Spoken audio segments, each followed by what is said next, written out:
Take it. Well, bring it on. Want some, get some. Can I get a hell yeah? Yes, I am a pirate. You have to go with the pirates because, of course, they have cannons and everything. It's a pirate's life for me. Be proud of who you are and what you are. You're pirate. It is a first down. Pirate. Because when you're at East Carolina, you go for it every time. Well, you don't coach at East Carolina, you don't come to East Carolina, you don't play at East Carolina with a weak heart.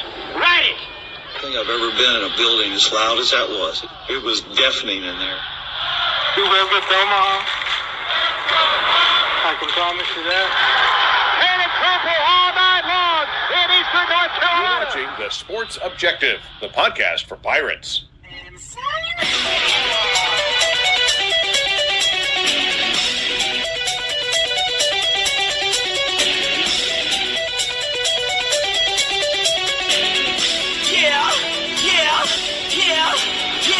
My heart is purple and gold. I'm a pirate down of my soul, and I don't back down, not at all. Find out when the cannons explode.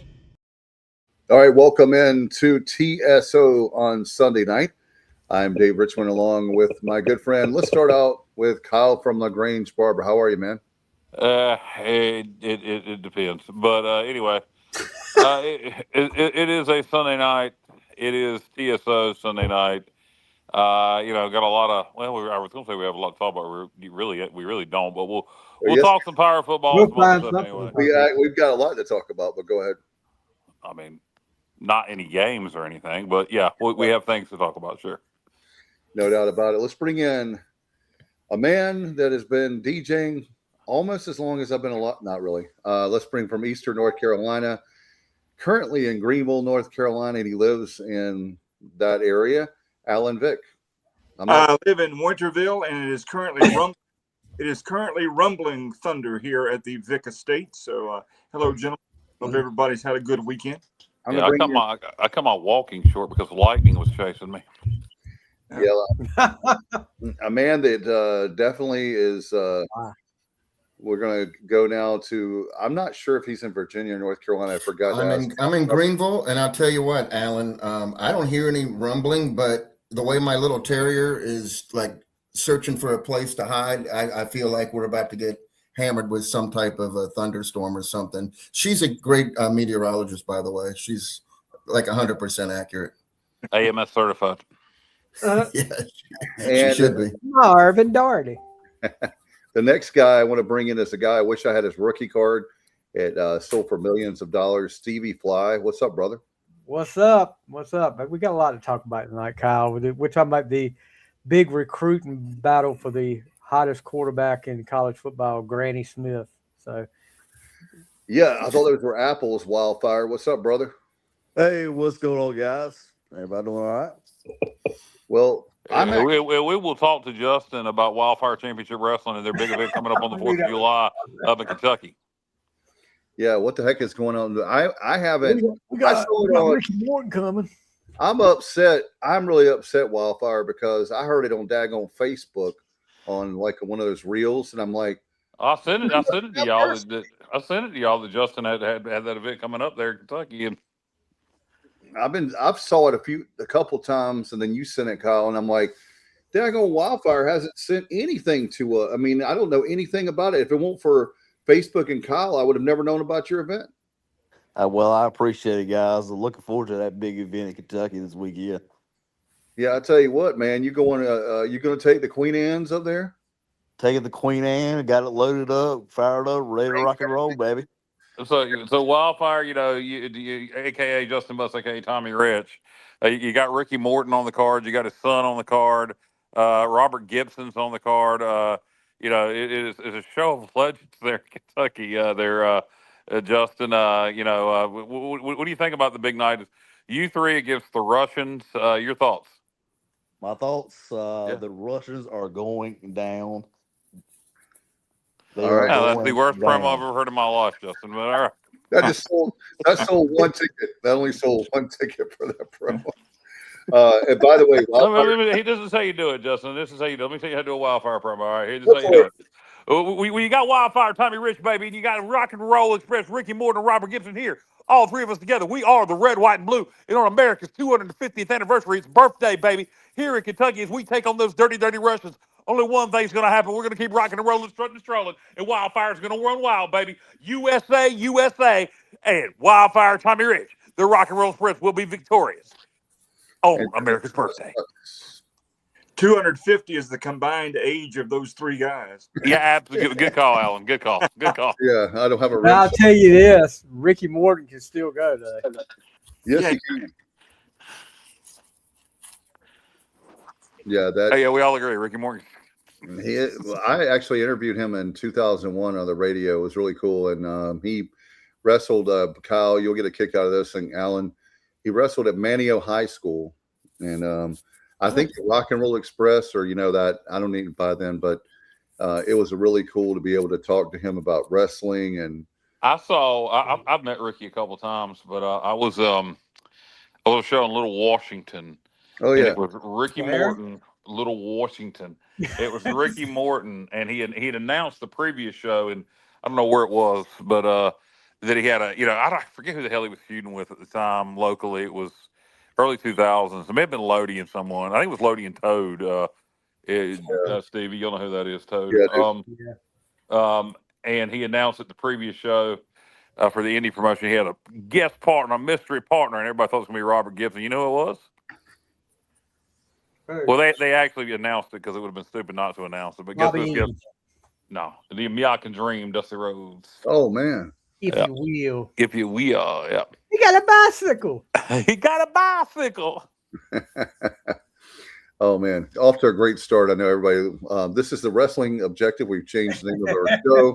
We're going to a different direction. I mean, we've got, I think, pretty much everybody. I think Johnny Robertson. Do you dabble any in wrestling? He's getting into it. He's trying to get into it. Yeah, ask Kyle. He'll tell you. Hey, man, by the way, JR, that book Stevie didn't like. Yeah, it's getting rave reviews everywhere. Ask Stevie about that. Yeah. Here's the thing, Stevie. I want your advice because I got to catch up, and I want to get accurate information. I don't want to be, being fed stuff that's. Stevie says the book is accurate. There's just terms of misspelling and typos. Yeah, I can get over that. Accurate. It's worth it. I mean, it's worth it. And it's good. It's got a lot of good information.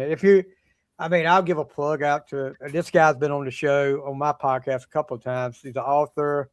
Actually, he's going to be the drummer for Twisted Sister when they do their little tour. They get ready. His name's Joey Casada. He did a wrestling book, and JR, I would suggest that if you wanted to really get caught up on it, I would suggest that. I'm in, Stevie. 100%. It's made. The layout is like the old Pro Wrestling Illustrated magazines. It's shaped like that, and he's got like the top 10 rankings for each year and all that stuff. Well, that might explain why Bill Apter endorsed it so much, Stevie. That probably has a lot to do with it. But Joey is a great guy. Big. I mean, he played.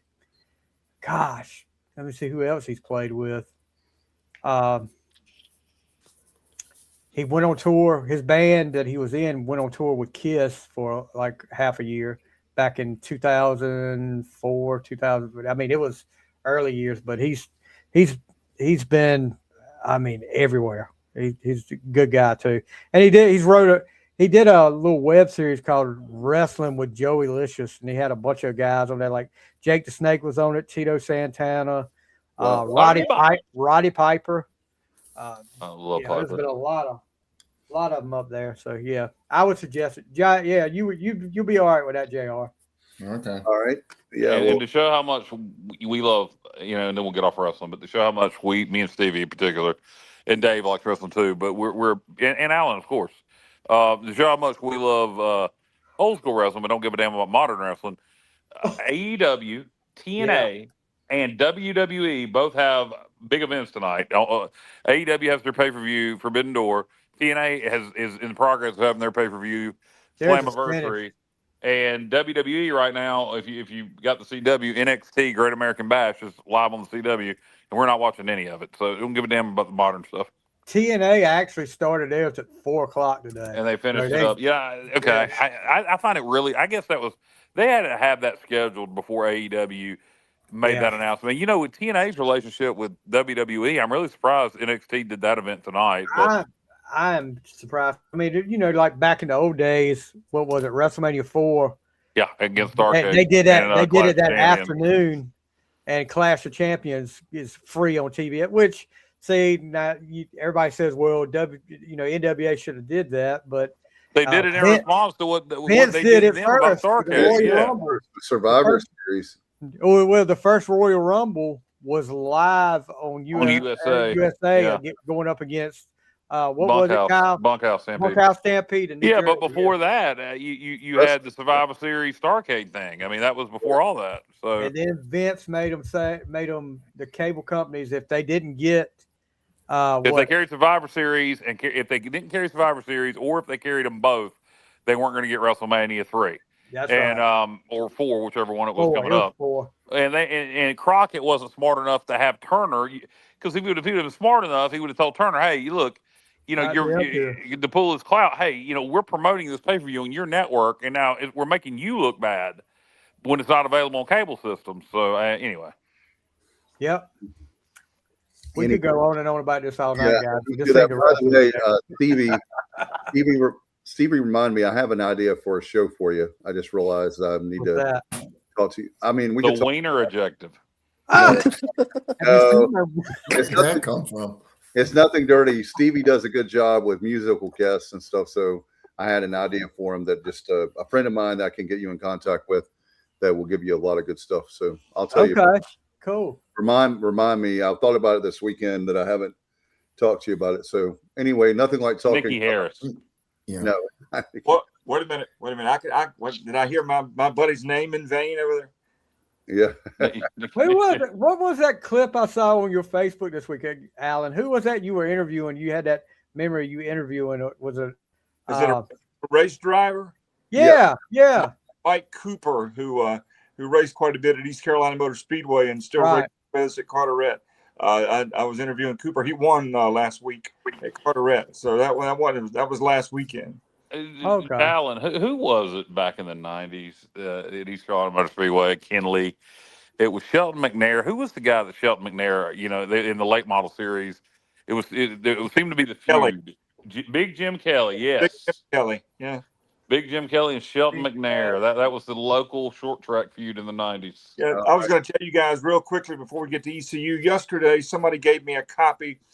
In 1994, the radio station, I was actually not involved. I had something else going on. WRQR broadcast the Greenville Merchants 300 on the radio station. Did the whole thing. The station did the broadcast, set up all the technical stuff, and a very young Dale Earnhardt Jr. is featured on that broadcast. He's from East Carolina Speedway. Yeah. I remember Junior running a few times out at East Carolina Speedway. I used to hang out there as a teenager. That was my hangout spot, East Carolina Motor Speedway. There was a playground out there. He might have smoked some cigarettes, I think. You're correct. You're correct. I don't know. Dave, have I told these stories before? If it was post 2000, I probably saw you out there somewhere. No, I was not that young. It was in the 90s. But used to hang out in the playground, like Dave said.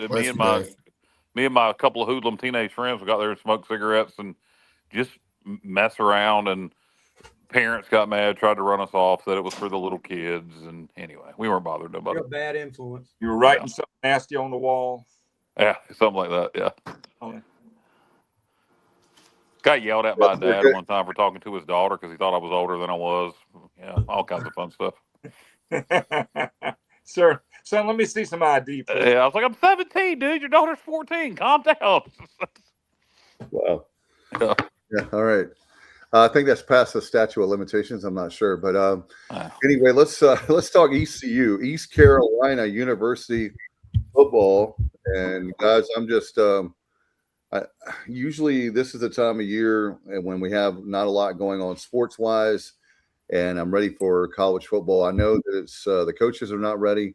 The players would probably tell you they'd be ready, but man, I'm just so ready for the season, and I'm not dreading it like I was years ago under another coaching regime, if you will. So, guys, You feeling good about the season? I know we're way away from the season still, but we're close enough, but yet so far away, right?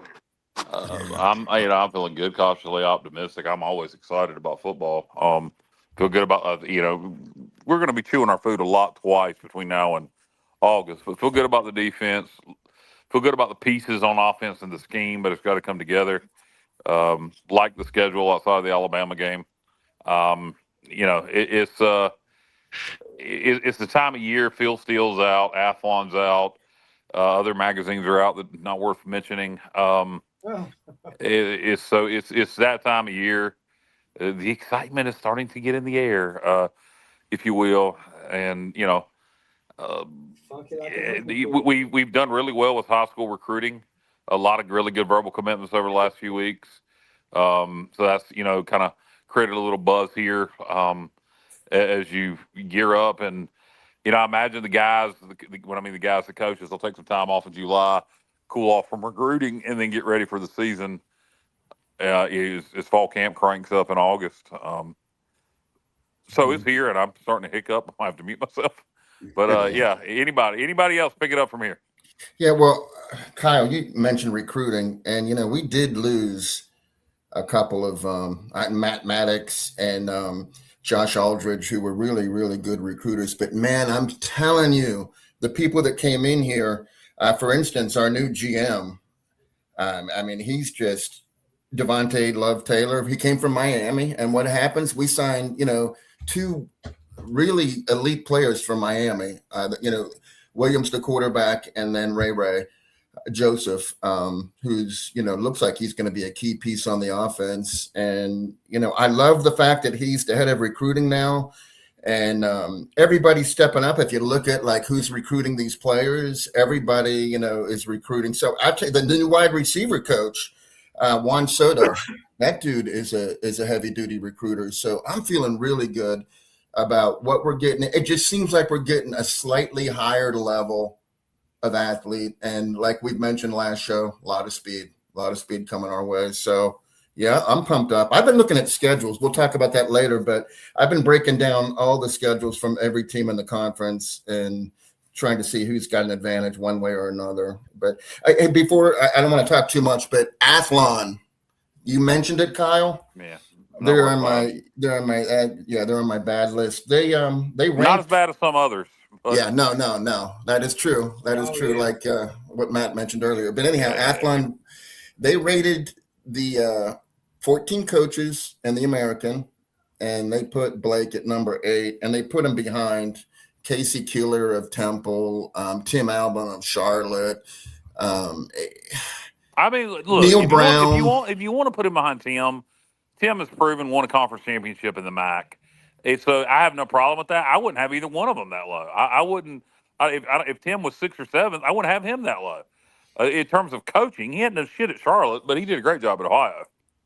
Yeah, but as far as he's being undervalued, and that's fine. That's right. That's fine with us. And East Carolina is also not really mentioned.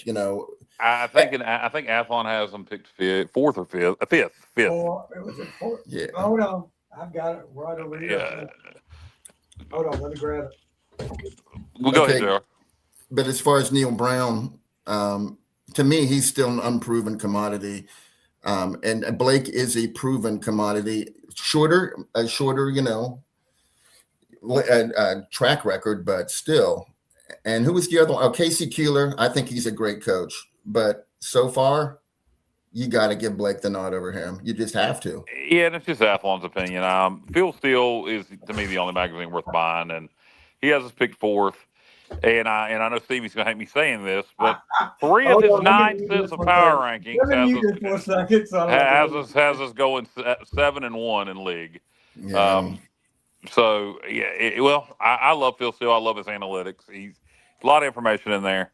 And he look, I don't expect anybody outside of Pirate Nation to pick us 1st or 2nd early in the conference because of all the new pieces on offense. But anybody who doesn't think we're going to be a contender, and anybody who doesn't think Blake's one of the top 5 coaches in the league based on what he's done so far, they're out of their mind. Yeah, Here's the Memphis thing, has though. 53 new players in coming in though. 53. Who's that? It's Memphis. They have Memphis, 53 yeah. incoming portal players. They're picked ahead of us. I By don't know. Athlon, but not by Phil Steele. Phil Steele's got him 6th or 7th. Yeah, there's some diversity there. Here's the thing, though. As a coach, I'd rather let them fly. Let us fly under the radar, and then yeah. everybody finds out what the real deal is. As a coach, I would rather be the hunter than the hunted, as to rob an old cliche. I think we're going to be some of both. I mean, like I said, Phil Steele's big on us. Don't take offense to being picked 4th. You got to read his context. Oh, no, I know that. And there's other people. I saw a guy. He's several 100,000 followers on TikTok. Had us. He was ranking schools with. He had us in his top 5 schools to compete for the Group of 6 playoff spot. So there are some people that are big on us, some ain't. So Athlon, it's Lindy's is toilet paper, has been for years. ESPN's college football preview toilet paper. There's a reason why Phil Steele's consistently considered the best and the only one really worth buying.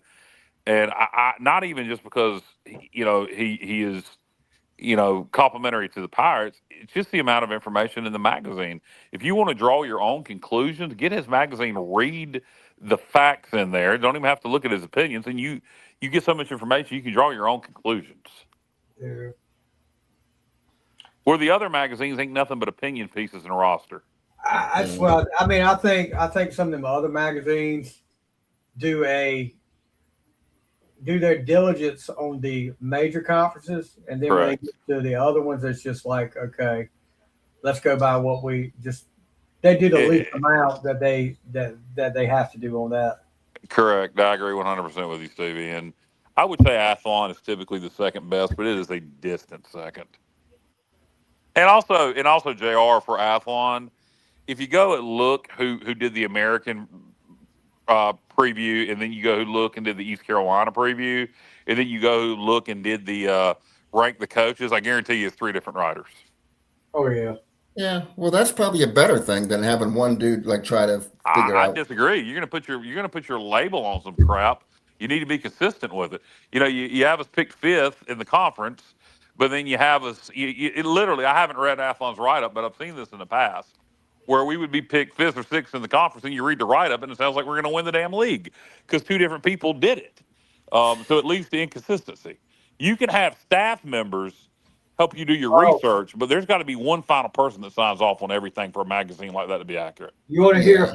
I don't pay attention to the prediction, the predicted finish, but I just like to read about the team. So I feel like if there's someone that splitting it up between 3 people, that gives them less, research they have to do. Maybe they'll do a better job. Maybe they don't, though. I don't know because I don't read Athlon. So you want to hear Athlon's final analysis for ECU this year? Absolutely. Let's hear it, Stevie. All right, here we go. The portal swept away lots of star power off another ECU bowl team. But don't be fooled. The Pirates are sneaky good. Guys who have played significant time without necessarily racking up starts are all over the roster. Harrell is 14-5 since taking the helm, and he's the architect of a sack-happy defense and great team culture in Greenville. Okay. See, it sounds like we're going to win the league. That's exactly what I'm talking about. All right, I'm gonna give y'all Phil Steele's final analysis. The print is very small for me to read. If you guys, for anybody to read for Phil Steele, but particularly for me. So making, I don't know if this is going to be her Sports Objective podcast debut, but one of her rare appearances on the EC podcast. My lovely wife, Ms. Jessica Barber, is about to read the Phil Steele final analysis. Jessica, introduce yourself. Jessica Barber, all right. Vicky the robot. Where's it at? It's right there. It's going to say final analysis. Where? Oh, geez. I got to find it for her. This is bad. Maybe you should have just read it, Kyle. Right here. Phil's forecast. I'm sorry. It's not called final analysis. Phil's forecast. Here you go. Oh my God. The Pirates were just numbered 121 on my experience chart in 23 and had a miserable 2-10 season, their worst season since 2004. In 24, all the indicators were pointing up with a plus 5.5 in my SMI, and they were number one in the going up box for easier schedule. East Carolina was my number one most improved team. The Pirates had hard luck losses to Appalachian State, led 16-0, and Liberty led 4Q. Then had blowout losses to Charlotte and Army to fall to 3-4. They fired HC Mike Houston, but responded under interim HC Blake Harrell and won the next four before a loss to Navy. East Carolina finished the year strong with a 26-21 win over hated in-state rival NC State for a huge turnaround, going from 2-10 and 23 to 8-5 and 24, and a solid +6 win jump from my number one most improved team. Last year, the Pirates had just 2 starters back on defense and 4 on offense, but did not return HB Hauser. Coach Harrell did a great job, and their 9 wins were the most since 2014, and they finished 6-2 in the American for the first time ever. They capped the season off with a 23-17 bowl win over Pittsburgh, giving East Carolina B2B back-to-back wins over P4 teams in the postseason the last 2 years. The team is mostly out the door as just 3 starters returned overall from that squad, but Harrell is doing a solid job with the transfer portal. The Pirates did benefit from +10 in turnovers and rate a -4 in my stock market indicator. Both sides pointing down and are just number 70 on my experience chart. The Pirates do avoid both Navy and UTSA in American play, and they were better than I expected last year. 3 of my 9 sets of power rankings call for 7 conference wins, so despite having to replace most of their starters, they still remain a contender in the American Conference. There you go. Thank you, Jessica. Thank you, Jessica. Nice. And she was very nervous for whatever reason. Very Let's nice. see who wears the pants. Hey, Kyle, that she made my case though for Blake being too low at number 8. I mean, come on, that's what good coaches do. You improve your team, and that's what he's doing. I agree. I don't think he should be number 8. I know you're not arguing with me. And you know, here's something. He's the 4th most tenured coach in the conference. Out of 14 coaches, he's number 4. And what he's been now. That's ridiculous. 3 years, or if you, it depends on how you want to. Not I even have 3. 3. I say 3, but yeah, he's number 4 in the conference. We got 5 first-year coaches this season and 5 second-year coaches. I guess the number 1 at this point has got to be Homie at Army, and then number 2 is UTSA's head coach. You're correct on both of those, and number 3 is Brian Newberry of Navy. Yeah, he would. That's insane. Yeah. So we've talked about it before. You know, Blake there's not a lot of splash, sexy things in the portal, but he gets good, solid football players, and a lot of them are going to get early and often. There's no wow factor with what Blake has done in the portal and recruiting, but he gets good ball players, and he seems to get good, solid, human beings as well. I still think I'm going to disagree a little bit there, Alan, in a positive way. I think what we did on the offensive line, getting 2 FBS starters, one who was all conference and Conference USA, and then a starter from a very high level FCS program, that's hard to do for a G5 school. And I think that was impressive. Well, you don't have to get splashy players. As long as you get players that fit your system and believe in the system, that's the thing. I mean, none of these, I don't know. I think he's done a hell of a job with what he's done. He has a way of making the kids buy in. Yeah, definitely. And if you can get them to buy in, I mean, anytime you hear a player say, I would run through a brick wall for that. And I know that's an old cliche too. I would run through a brick wall for that coach. And I got a feeling a lot of those players on that ECU team, and I go back to the day that Gilbert came out on the practice field and announced that they had took the interim away from him and made him permanent head coach, and the reaction of those players that day. When I saw that, I was like, that guy has got something there. Well, and once John Gilbert saw the handshake on the tarmac, he knew he had to do that. That was it there. That was the reason he had to do it. I mean, he was getting tired of watching that longest handshake ever. He said, if I make him head coach, Kyle will let go of his hand. Yeah. So, well, he said, well, if Kyle from LaGrange is endorsing him, it's got to be. I could really think Gilbert's saying this. If Kyle from LaGrange is behind it, then probably the rest of Pirate Nation is going to be okay with it. There you go. Hey, I listened to Raheem Craig's podcast, and he said, hey, you think Blake, he said, first of all, he said exactly what you said, Stevie. He would go for, through a brick wall for Blake, as would all of his teammates. But he said, the Blake you see on the sidelines, quiet, gentle Blake, but don't make a mistake, man. And during practice, he'll bite your head off, and he knows exactly how to push the right buttons for every player and get the most out of them. Kind of what you said, Alan. I'll agree with that. You should see him in the hotels before the games, just talking to the guys. Like I said, he's calm, cool, and collected, but I've seen him rip into a couple guys a couple times too. So, and that's the thing. I mean, I will say this: if you got coached like the coaches that I had back in the day, some of these coaches would be probably in jail. But I'll agree with that. Yeah. Now you got to have that. You got to find that happy medium. You got to find it where you can. The coaches have to, and it's the main thing the coaches got to have is the respect of the players. You can have them where they. I was always told you don't need to be their friend. You're their coach. But that's kind of changed a little bit over the years with this new generation. You can You're exactly right, Stevie. As long as you got their respect, you don't let them run you over. And just like you said, Wildfire, with him ripping into them when they need it. It's just like I tell my players, if I rip into you, tell you done something wrong, that's because I know you can do better. You hadn't hit your ceiling yet. If I don't tell you and you've done something wrong, then we got a problem there. Well, that's the thing about this. The thing right now with Blake is that he gets a modern player, even though that he's older, not old and ancient, but he's older. He's not 25.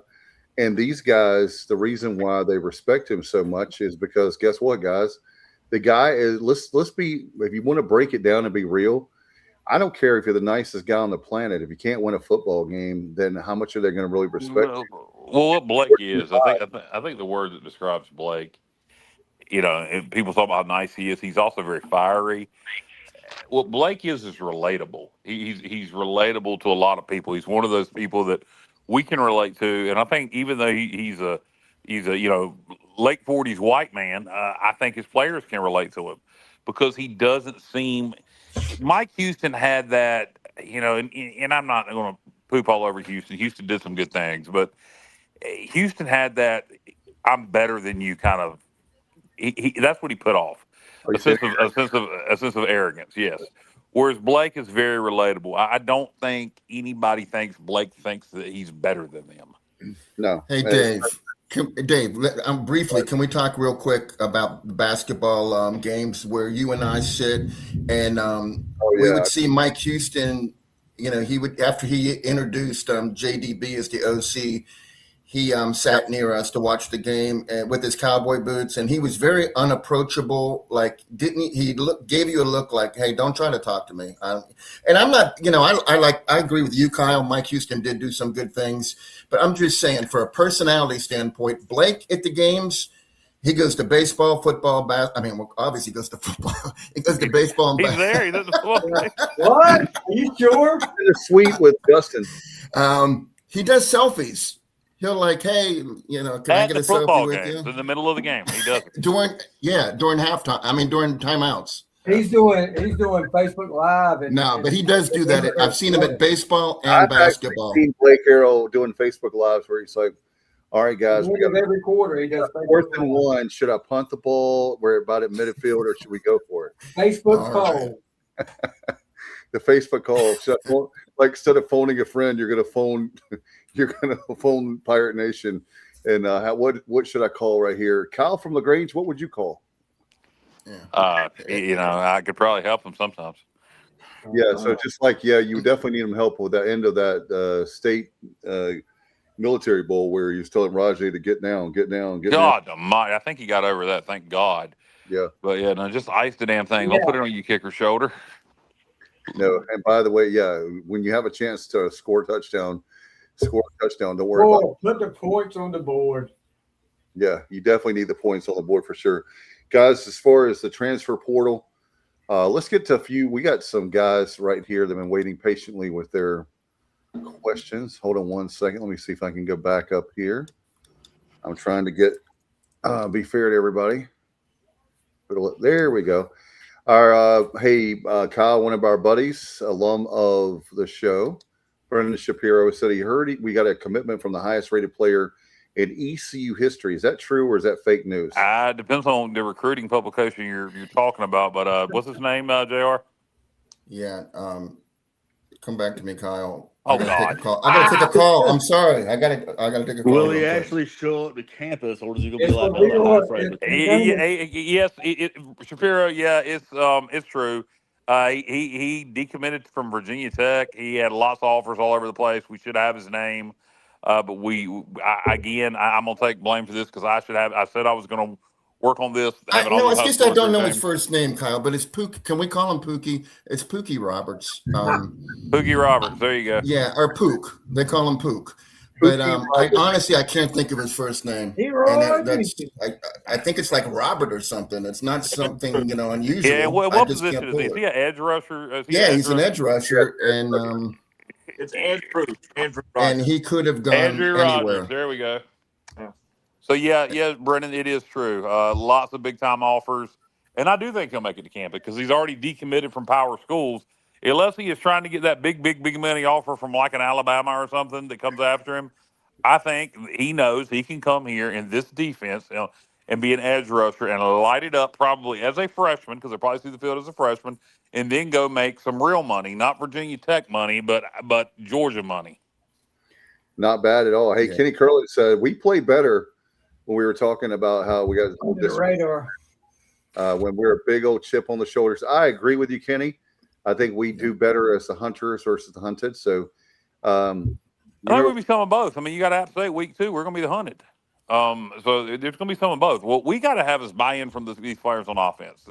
I have there's enough players back on defense and the culture's there. They're going to make the new players buy in.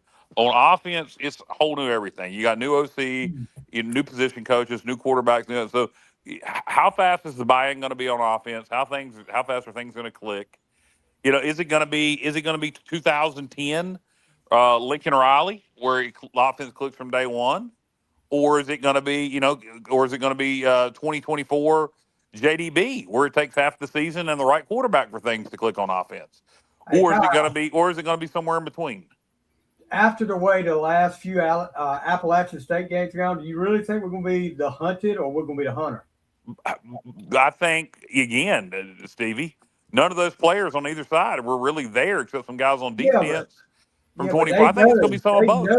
They're going to come in here. They're going to come in here. It's coming to Greenville. App State. It's going to be both. I think both. I think there's going to be some of both. I think that's going to be a hell of a ball game. I think both teams are going to want that game really bad. I think these players on the ECU team have heard enough about the way the last few Appalachian State games. But Blake is going to let them know. Yeah, Blake will make sure all those new kids know. Yeah. They know how important it's going to be, and I think that's marked on the calendar. I'm sure it is, but I'll say this again. We're playing Alabama the week before they're playing Maine. Who do you think they're going to be talking about all fall camp? They're going to be talking about East Carolina game too. We're not going to be talking about App State. We're going to be talking about Bama. Shell said, what's up? Speaking of Alabama. What's up, Shell? Shell's looking forward to the game on September 5th. His son is going to be a freshman at Alabama, by the way, guys. And Randy knows that Shell's going to be pulling for the Pirates. Absolutely. So Randy won 2, by the way, got to give him a shout out. Randy won 2 state championships. He won, we talked about the one in the fall in soccer, but the spring won another one in lacrosse. And really proud of him, and congratulations, Shell. Not many parents could say their son won 2 state championships. And actually, I think we don't want to speak out of turn, but Charlotte Catholic won like 5 state championships this year, guys. Unbelievable. So congratulations to that great school. Let's see. Hey, go ahead, Dave. Is that Pokaling, whatever that is, 22? Go ask ChatGPT some interesting questions, fellas. Apparently, we have about a 15% chance to win again. A minus 15%. That's what it's saying. Yeah, well, I mean, ChatGPT, look, I'll tell you, you're using the free version or the paid version of ChatGPT. And ChatGPT's analytics when it comes to college football sometimes is accurate, sometimes not. Yeah. We do not have much of a chance of beating Alabama. I mean, just be real. I don't care what ChatGPT says or not. If anybody thinks we're going to Tuscaloosa and pulling off the upset, you're delusional. But I just hope we go down there and play well and get something going on offense that you feel good about the direction going into week 2, which is a game we got to win. Yeah. When we win that game, hey guys, when we win that game, I'm going to put Alan Vick on my shoulders and carry him off in victory. Good gosh. Well, I thought we were going to do that when we win any game. I want to do that every game we win this year. Okay. All right. Dave, I was just going to say, as far as our offense goes, it's a legitimate concern to, a lot of a new system, new pieces. But, every team, including Alabama, they have so many incoming players. It's a new system to every one of them. None of them have played it before. And we have at least Ashton Gray and Landon Sides who have played in this offense. They're both projected, if not starters, considerable playing time, probably starters. They'll be starters, both of them. Yeah. And so they're. I think that's a big deal when you're tailback, and I guess he's going to be an X probably. Landon Sides. They know the offense. It helps. Yeah, and every other team is trying to grapple with a new offense. Like I said, Memphis, 53 new players. Those players don't have any idea what Memphis was running last year, and it doesn't matter because Ryan Silverfield's in Arkansas. Y'all are killing me with the AI behind the scenes. I love it. It's good stuff. Thank you for the big crowd, by the way. A huge crowd tonight, as always. I think they're coming for Kyle Barber for the meet and greet. And by the way, you can only have one item signed and one picture with Kyle from Range tonight. We got that picture of Matt in the AI. That's If you want to get a scoop of the AI pictures behind the scenes, you have to join Patreon. Yeah, that's going to be about a $30 a month charge. Super chats on the super chats on YouTube, and maybe we can give a little bit of a hint. If depending on who you are and the amount you send from the super chat, we'll send you the AI pictures created by Stevie Fly. I told Matt a few weeks ago, don't start a war. Yeah, those were good, Stevie. But how about off of last week's show, Bubba Rosenbaum doing the cannonball with Dave and I that was outstanding. Yeah, I saw that. That's premium content right there. I missed it actually until Bubba sent it to me privately. I missed it in the group chat. But yes, it's very accurate of me doing the cannonball. There you go, cannonball. Labor for Anchorman. Cannonball. Yeah, exactly. So thanks for the big crowd. By the way, we're taking the super chat donations. What do you think, guys? $50 a picture, or do you want to say 100? I mean, Alan Vick is big money. Go on and put that comment up there from Brennan. Which one? The one from Brennan. You should see it. Well up a little bit. There you go. Look, Shapiro. Look, Shapiro's a man of.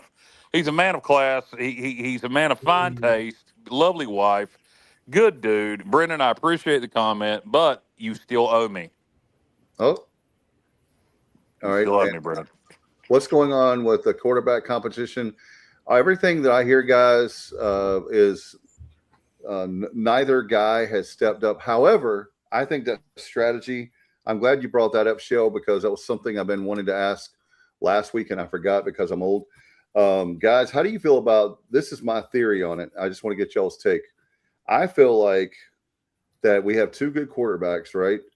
And do you think that if you don't want to announce who the quarterback's going to be anyway for coach speak and gamesmanship, but also if you have two really good guys like we do, if you go ahead and pretty much name the starter or lean that way, does the other guy just kind of say, well, the heck with it, I'll just mail things in? I don't know. I feel like that wouldn't happen. I wouldn't think. Hey, you're right, Dave. There's no need to do it. I don't think we know at this point. I really don't. I got a feeling, and I'm horrible with both their names. The Texas Tech kid, what's his name? Mitch Griffiths. Mitch Griffiths, I think, is going to be the starter to start the season. My prediction is Mitch Griffiths is going to be the starter to start the season, and Williams will be the starter by the end of the season. And not necessarily because Griffiths sucks, just because mobility. I think he's got a lot of ability. Griffiths does. I think Mitch has just got the bigger upside, and he's going to be here next year. So I think you'll see them both. But I think by the end of the year, unless Griffiths just lights it up, I think you'll see Williams as the starter by the end of the year. Because theoretically, I say he'll be here next year. He might not. He could hit the portal again. But I really just whichever one is going to do the best and give us the best chance to win games. That's all we care about. As Robert Diedrich points out, Alabama's defensive line play, I think he says, I guess it says O-line. With Alabama's defensive line play, I think our quarterbacks could be running for his life. So that's why I thought Griffiths would be a better choice. Williams is more stationary.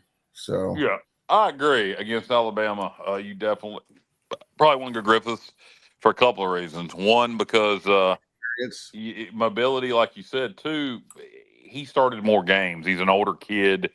He shouldn't have that deer in the headlight looks. Williams has started some big games. He started 3-4 games at Miami over the time he was there, or at least 2. And I started a bowl game for him. So he's had some big moments. But yeah, I think you'll see Griffiths start against Alabama.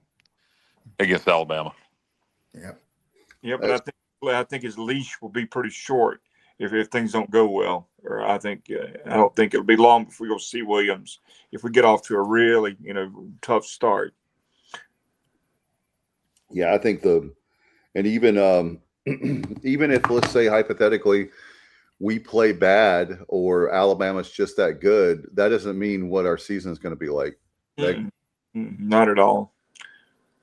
Not at all. Not at all. Like Kyle said many times, and I agree. I'm excited about playing Alabama, but things really get started week 2. I mean, that's when the rubber meets the road there. So y'all are killing me. Stop.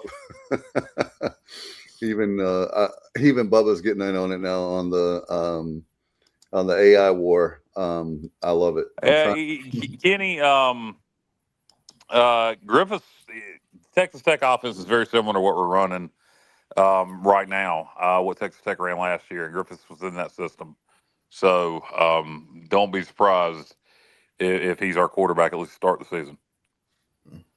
Hey, I want to give credit to the teams of the American. We need somebody. If we don't beat Alabama, we need to root for the other conference teams to win. I know you hate the P4 moniker, Kyle, but we need to knock off a P4 school. In the first week, we got East Carolina at Alabama, North Texas at Indiana, Charlotte at Ole Miss. That ain't happening. FAU at Florida. Tulane is playing both Duke and Kansas State. UAB at Illinois.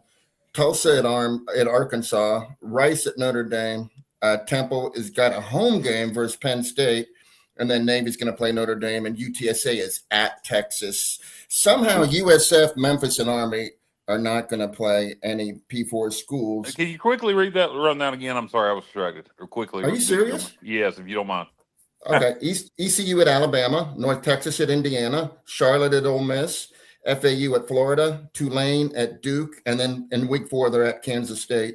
UAB at Illinois, Tulsa at Arkansas, Rice at Notre Dame, Temple versus Penn State at home, Navy versus Notre Dame, UTSA at Texas, and Tulsa also plays Oklahoma State at home. Okay, I thought you were doing week 1 only. Yeah, well, most of those are week 1 games except for the Kansas State is Tulane Tulsa, game. Arkansas week 1? I believe it is, Kyle. Yeah, I got to see what Tulsa's coming back, but I like their head coach. If they've got Wright Munch coming back and did well in the portal, Silverfield brand new at Arkansas, that could be interesting. I agree.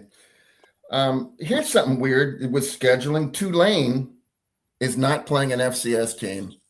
They're playing 2 road games against Power 4 teams, Duke and Kansas State, but they are not playing an FCS team. They're the only. What is their other 2? Their other 2 are okay. So we got South Alabama at home and Southern Miss at home. That's not good scheduling. You're talking about. Well, I think, and my apologies to my buddy James and my buddy Craig. I think Southern Miss is going to be awful this year. They lost a lot. They got a new head coach. I like their new head coach. He was their OC. They did not do well in the portal. I think Southern Miss is going to be very good. South Alabama, pretty good Sun Belt school. That's a tough schedule for Tulane non-conference. Really, really, really tough. Yeah.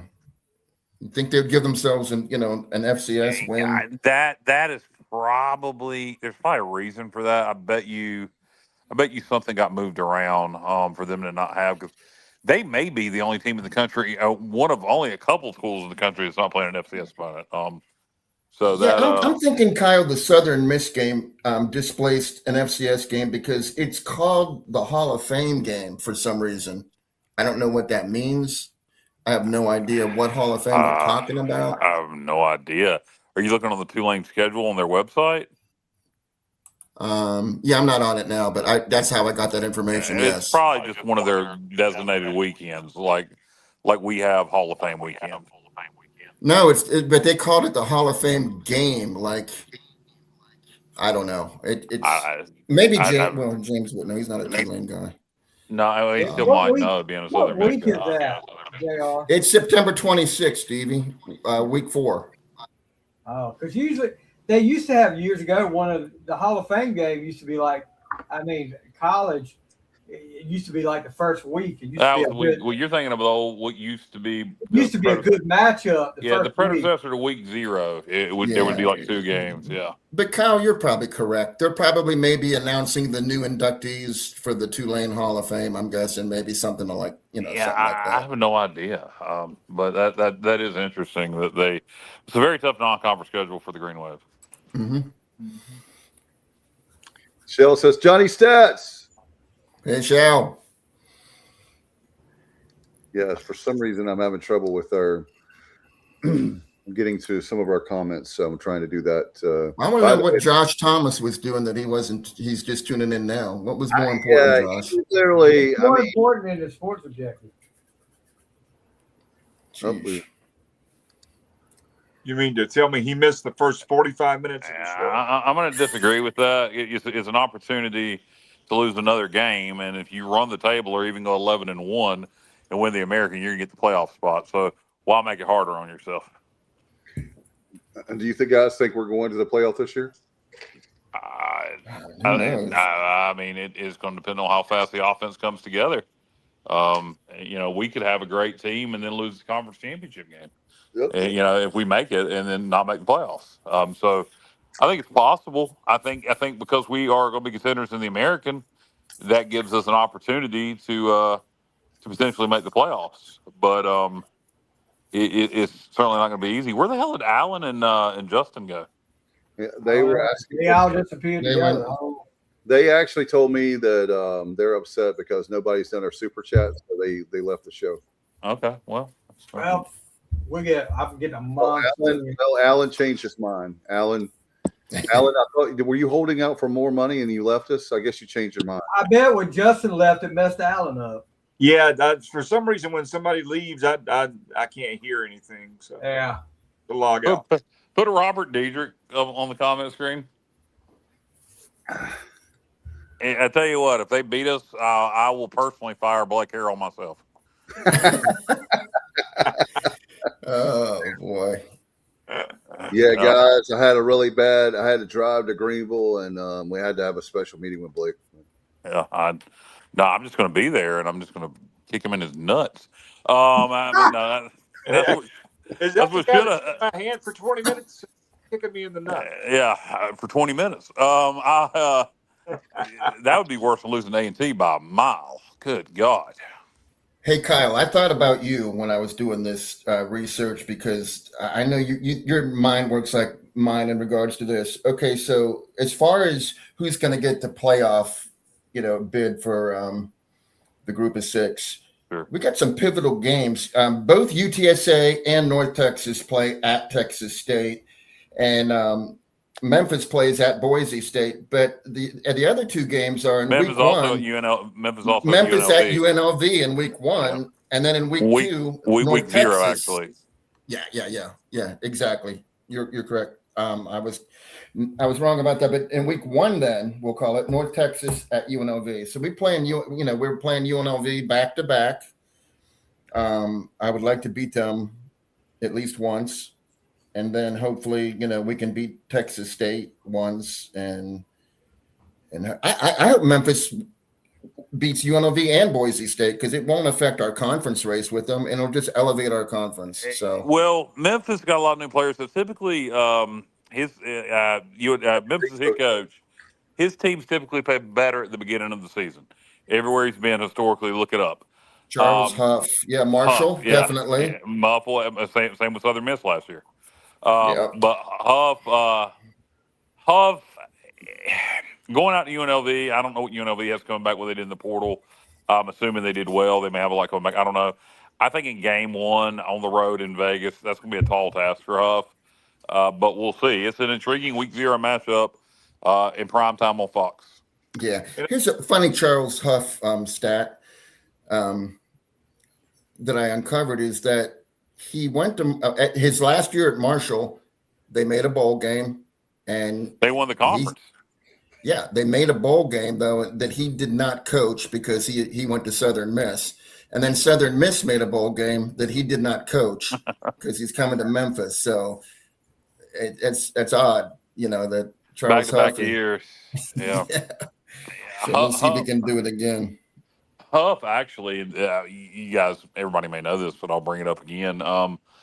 Huff actually had contacted us about our job during that time period after we fired Houston, before we hired Blake. He wanted the hell out of Marshall. Him and the AD hated each other, and he wanted our job. So there's a fun fact for you if you didn't know. Yep. Hard to believe week 0 is 2 months from tomorrow. Wow. Thank you for pointing that out, Alan. I'm glad to know that. And by the way, week 0 is going to be fun this year. Week 0 is now week 1 for FCS. So we're going to start off that. Catching up to the idea, Kyle, that we talked about a couple of years ago. Exactly. So we're going to start off that Thursday night through Saturday. There's going to be a full lineup of games. There's going to be like 10 FBS games, but a full slate of FCS games. So for somebody who just loves watching college football like I do, I'll start that Thursday. I believe there's a couple good Thursday FCS games on week 0. I believe Maine and Townsend is one of them, which I'll be watching because that'll be App's opponent week 1 is Maine. But a lot of good football week 0 this year from FCS matchups, and like I said, I believe there's 9 or 10 FBS games. So yeah, and Saturday 10 p.m. on Fox, Memphis at UNLV. Yeah, Memphis UNLV. You got State and UVA, and is that in Raleigh or is that in Charlottesville? They moved it from overseas. It was going to be in Brazil. Yeah, now it's in Charlottesville. That's week 0. Several games. Sacramento State making their MAC debut against Eastern Michigan. Is you didn't realize that Sacramento State is joining the MAC and moving up the FBS ranks against Eastern Michigan. I believe North Dakota State makes their Mountain West debut that week. I can't remember who they play though. Kyle, did you see the earnings projection or the revenues projection for the new Pac-12? I saw a revenue chart for the Group of 6 that had Mountain West 1 and the American 2, and the reason being is all the exit and interest fees coming into the Mountain West. Did not see the. Was that what you're talking about, or was this solely? Yeah, apparently the Washington State Board of Regents, they had a briefing, and in that briefing, they quoted that the Pac-12 teams that are current members that have full share. I guess some of the teams are not quite full share, but the full share members, 13.2 million. Okay. And and I know from TV revenue alone with the American, it's around 7 million. I don't know what correct. I don't know what our full league revenue is. Oh yeah, this is just for TV. I'm sorry, I should have. Well, I mean, who are they calling full members? Are they calling the 8? I mean, is Texas State considered a full member? Obviously, Oregon State and Washington State. Other than that, Boise State, I'm assuming. I would assume that they either mean the 7 that originally formed the conference, or also Texas State would be 8. You have schools like Gonzaga, who is a member but don't play football. There's a couple other schools with those designations.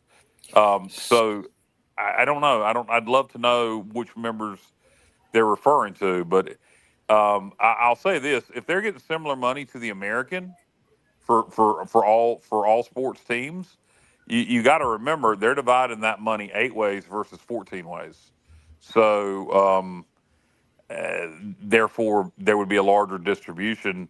Um, I haven't. I have trouble believing that, but if that's the case, I'll send you the article. if that was the case, Memphis and Tulane and South Florida would have jumped, and No, UTSA. because this article made that point that the American is expected to jump, and they're I guess they're up in for revenue with the new conference. Yeah. You mean? Yeah. Okay. And then the Mountain West is 3.5. These numbers, are so you just can't. Kenny, that would be on the low side. They had the Sun Belt at 2, Conference USA at 800K to 1, and the MAC at 1. That's about right. Yeah, so that's what we're looking at. Because people that say, why don't we go to the Sun Belt or why don't we go to Conference USA? That's why. Well, nobody said Conference USA, but there was some definite talk about the Sun Belt, and I was leading that charge for a little while. And I still think it would be great for baseball and it would be fun. But with the revenue and with I think the new American has done better with perception in football than I thought they would. Yep. Yeah. So, Kenny, I was answering Kenny's comment. You did see that, Kenny, but that's on the low side. It should be more than that.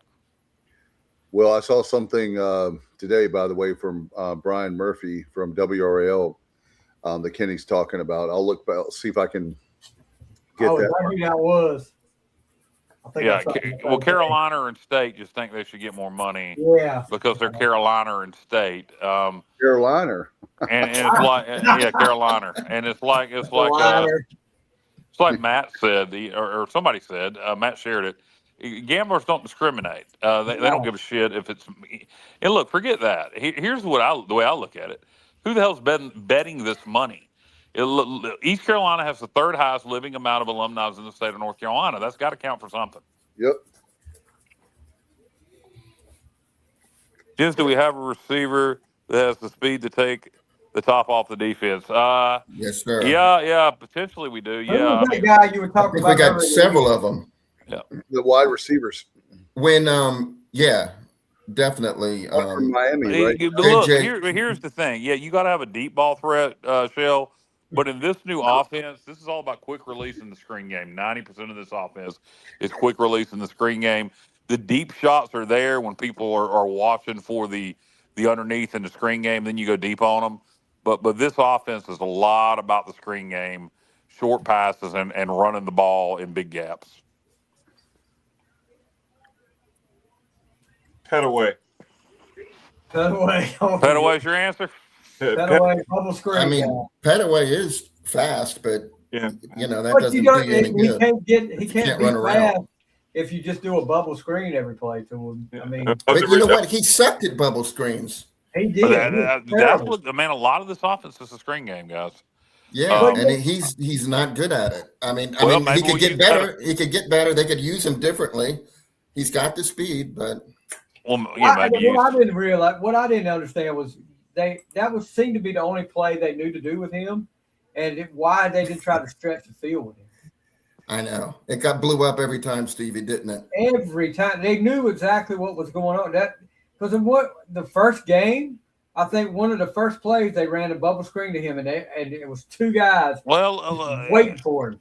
Let's say this about Petaway. While he was disappointed last year, he didn't hit the portal. He's still here. No, I'm not. I mean, we're not trashing him. I felt bad for him because he had no chance to succeed in a few of those plays. Exactly what I'm saying. I think with that speed, I didn't understand why they didn't try to let him go down the field. Because how many times do you remember? He might not have good hands. I did this last year, Stevie. I went on Pro Football Focus, and he didn't run any deep routes. He never ran the deep route, ever. When you got a guy with that kind of speed and he's not running deep routes, what is up with that? I mean, Kenny's point down here, bubble screens have to have blocking. That's not the point I'm making. When you got this guy sitting over there, and these defensive players are keying on that guy, and they're following him. You got a safety in a corner following him because they know he's got speed. And when he gets the ball, they're on top of him as soon as he gets the ball. That bubble screen is not going to work there. But if he was to stretch the field out, then yeah, maybe you could come. If he gets a couple catches down the field, then maybe later on you can go to that bubble screen. They'll back off a little bit because, I mean, just like JR said, he ran no deep routes. With a guy with that kind of speed, something is up when you don't run a deep route with that kind of speed. Yeah. Thank you, Shelley. Said that's why he loves the show. He didn't know the information on our speed. Well, no doubt. Let me just finish that, Dave, for Shell. Okay. Ray Joseph from Miami, elite speed. And also Landon Sides ran track. And he set some records in Texas in high school for, I think it's the 100 meters and the 55. And so when Brock Spalding is like your third fastest dude, you know, you're in pretty good. And that's actually probably fourth because Jacques Petaway is probably quicker. And Kyler Pearson's fast, but I don't expect to see him. And the way they use the screen game, Kyler doesn't have the best hands, but you can utilize him in the quick game in the spring and the screen game, and that's what this offense does. He's got speed, that's for sure. Speaking of which, nice segue. Thank you, Kyle. What do you guys think about? We were talking a lot of great stuff tonight, and Kyle said we didn't have anything to talk about. We do. I know what he was talking about. It's going to be the same thing week after week, is what I'm saying. Yeah. Oh, there's different stuff. We don't really have what he's saying. We didn't really have a game or anything coming up to talk about. Right, I realize that. It's look. I told somebody, even my mom.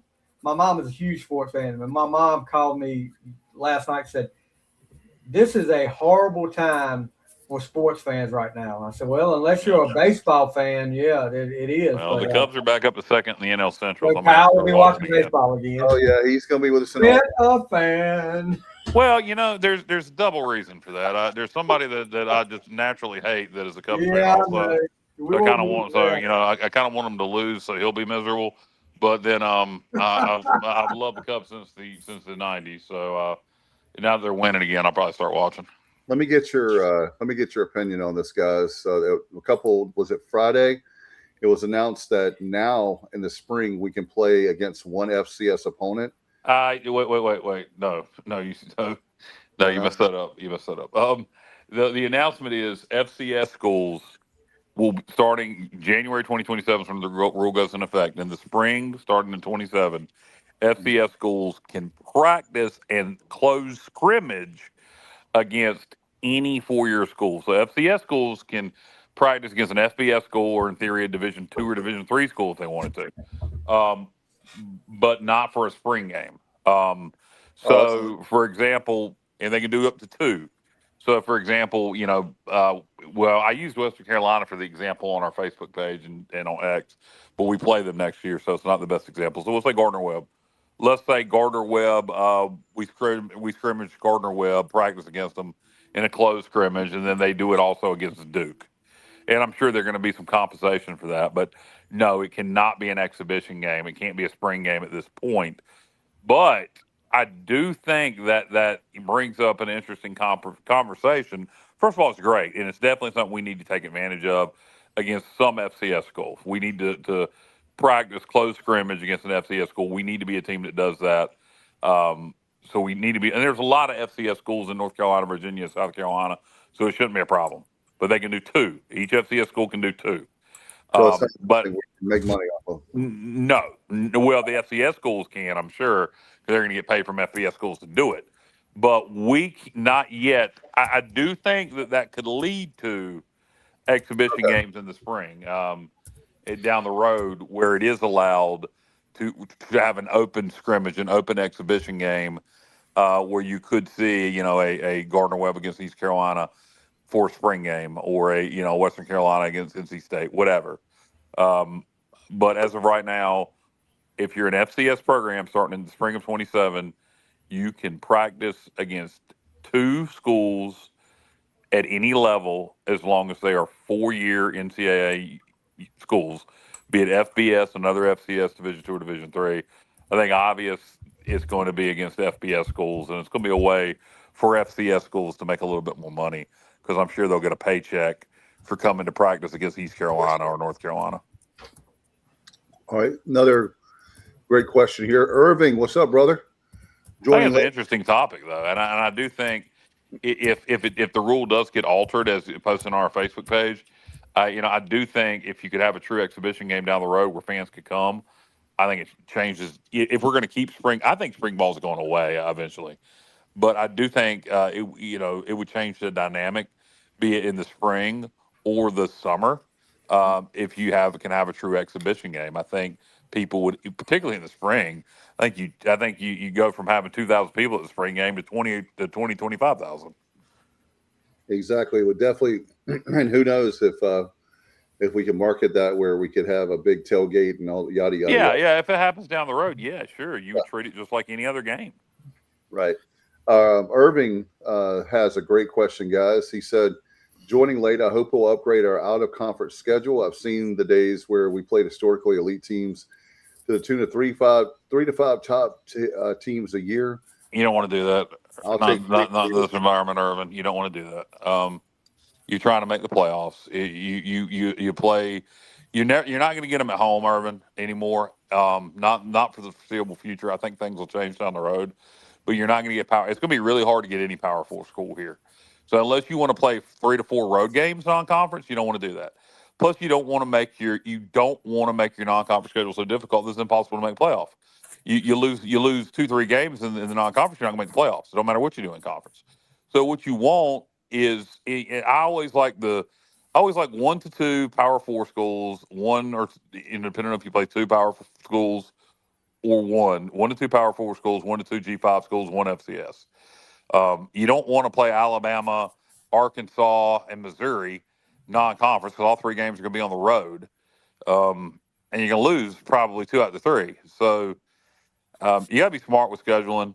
What I would like, and what Gilbert alluded to finally, is he said he'd like for us to start playing a premier group of 5 schools, which are group of 6, which is the first time I've heard him say that, not just talk about regional scheduling. And he said he talked to the conference commissioner about this. This was in the interview with Jonathan Ellerby. And I'd like to know more details on that. The way he referenced talking to the commissioner about it makes me wonder if there's some kind of scheduling agreement potentially coming between the American and maybe the Pac-12. But I'd love that. I'd love to see a home and home with an Oregon State, Washington State, a Colorado State, maybe from the Mountain West to UNLV. I think North Dakota State is instantly appealing. Just how fun it would be to play in the Fargo Dome. And I think they're going to be a problem. I think they're going to be a contender at this level from day one.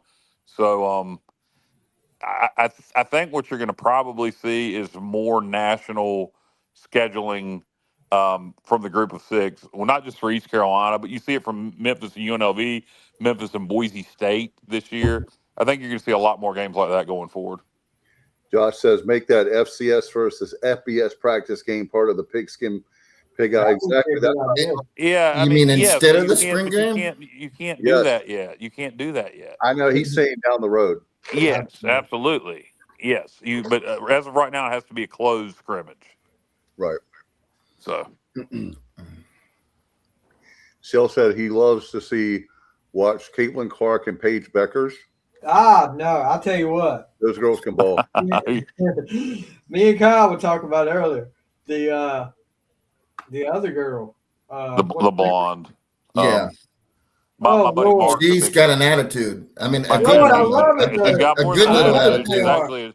She's actually attractive. My buddy Mark's a big fan of hers. What's her name, JR?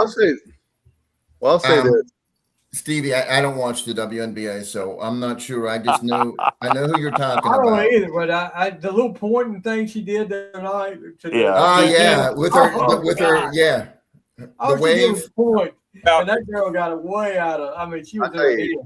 I'll tell you one thing that bothers me about the WNBA. Sophie Cunningham, thank you, Shell.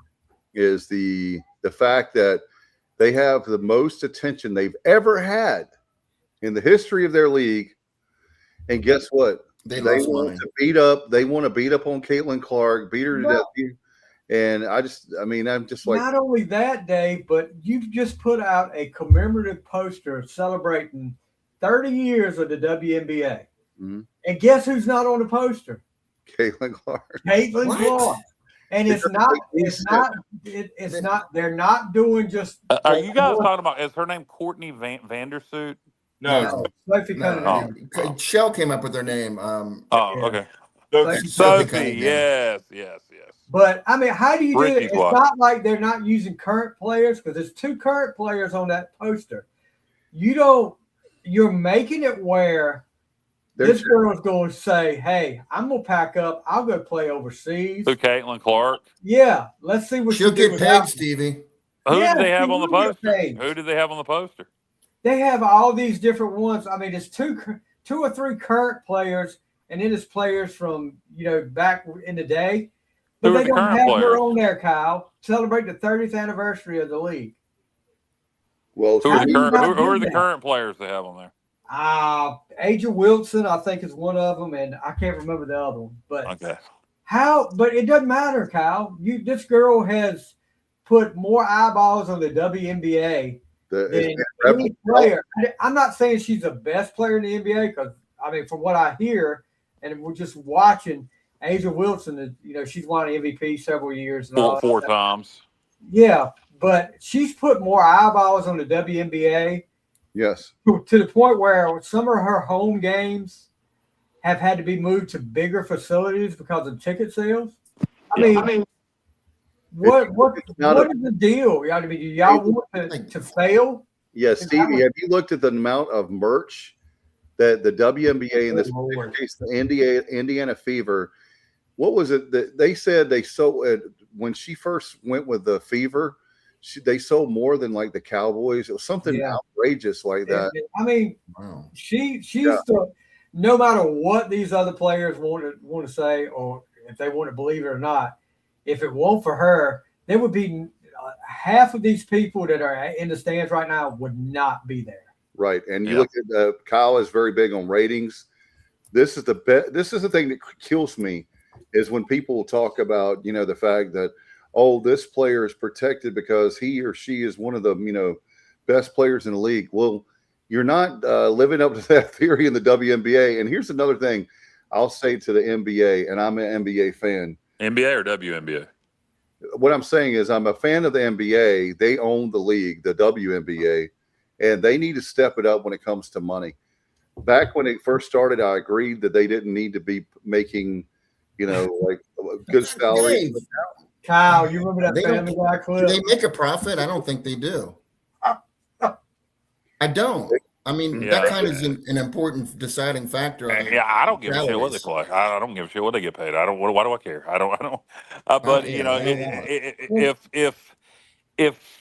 if they're making the money for the league, they'll get compensated as such. I don't. Kyle, do you remember that Family Guy clip from the WNBA day? I remember it, but I don't remember the details of it. Well, they get paid hundreds of dollars. I'm not disrespecting. They come a long way. They come a long way, guys. No lie, but Caitlin Clark's got a lot to do with that. I'm not saying, well, Johnny, I'm not. They're very talented, but I just don't want. I personally don't. I'm not interested. But they're not. The thing is, they're not making the. They should not be making. Let me make it clear what I'm saying. They should not be making the same amount as the NBA. I am not saying. Good Lord, no. That's not what I'm saying. What I'm saying is, when they first started, it was like a joke of a league, and I'm sorry. David, I don't mean to cut you off, but the information, the quickest information Alexa could give me, in 2024, the league lost $50 million. Is that all? Now, I don't know what happened last year, and I don't know what's happening this year, but in 24, they lost $50 million. The last 2 years, you've had. But you haven't erased that deficit. You're talking about even if. Here's something you need to figure out. How much money did if they made any? I guarantee the Indiana Fever, if anybody made money last year, they were making money. Oh my God! some of these other teams, woo, and Are then the teams individually they're owned? expanding, right? How many teams are in the WNBA? I don't even know. I ain't watching that much, dude. Hold on. Caitlin Clark made $529,000. That's her contract right now, $529,000. I think that's fair compensation. I'm sure the other ladies don't make so much, but the Well, NBA. she made a lot more than that from sponsorship. Yeah, oh, heck yeah. Have y'all noticed the sponsorship on the jerseys though? But the NBA players get paid too much. I mean, players that are just journeymen that never ever play more than 3 or 4 minutes a game are making $10 million. It's crazy.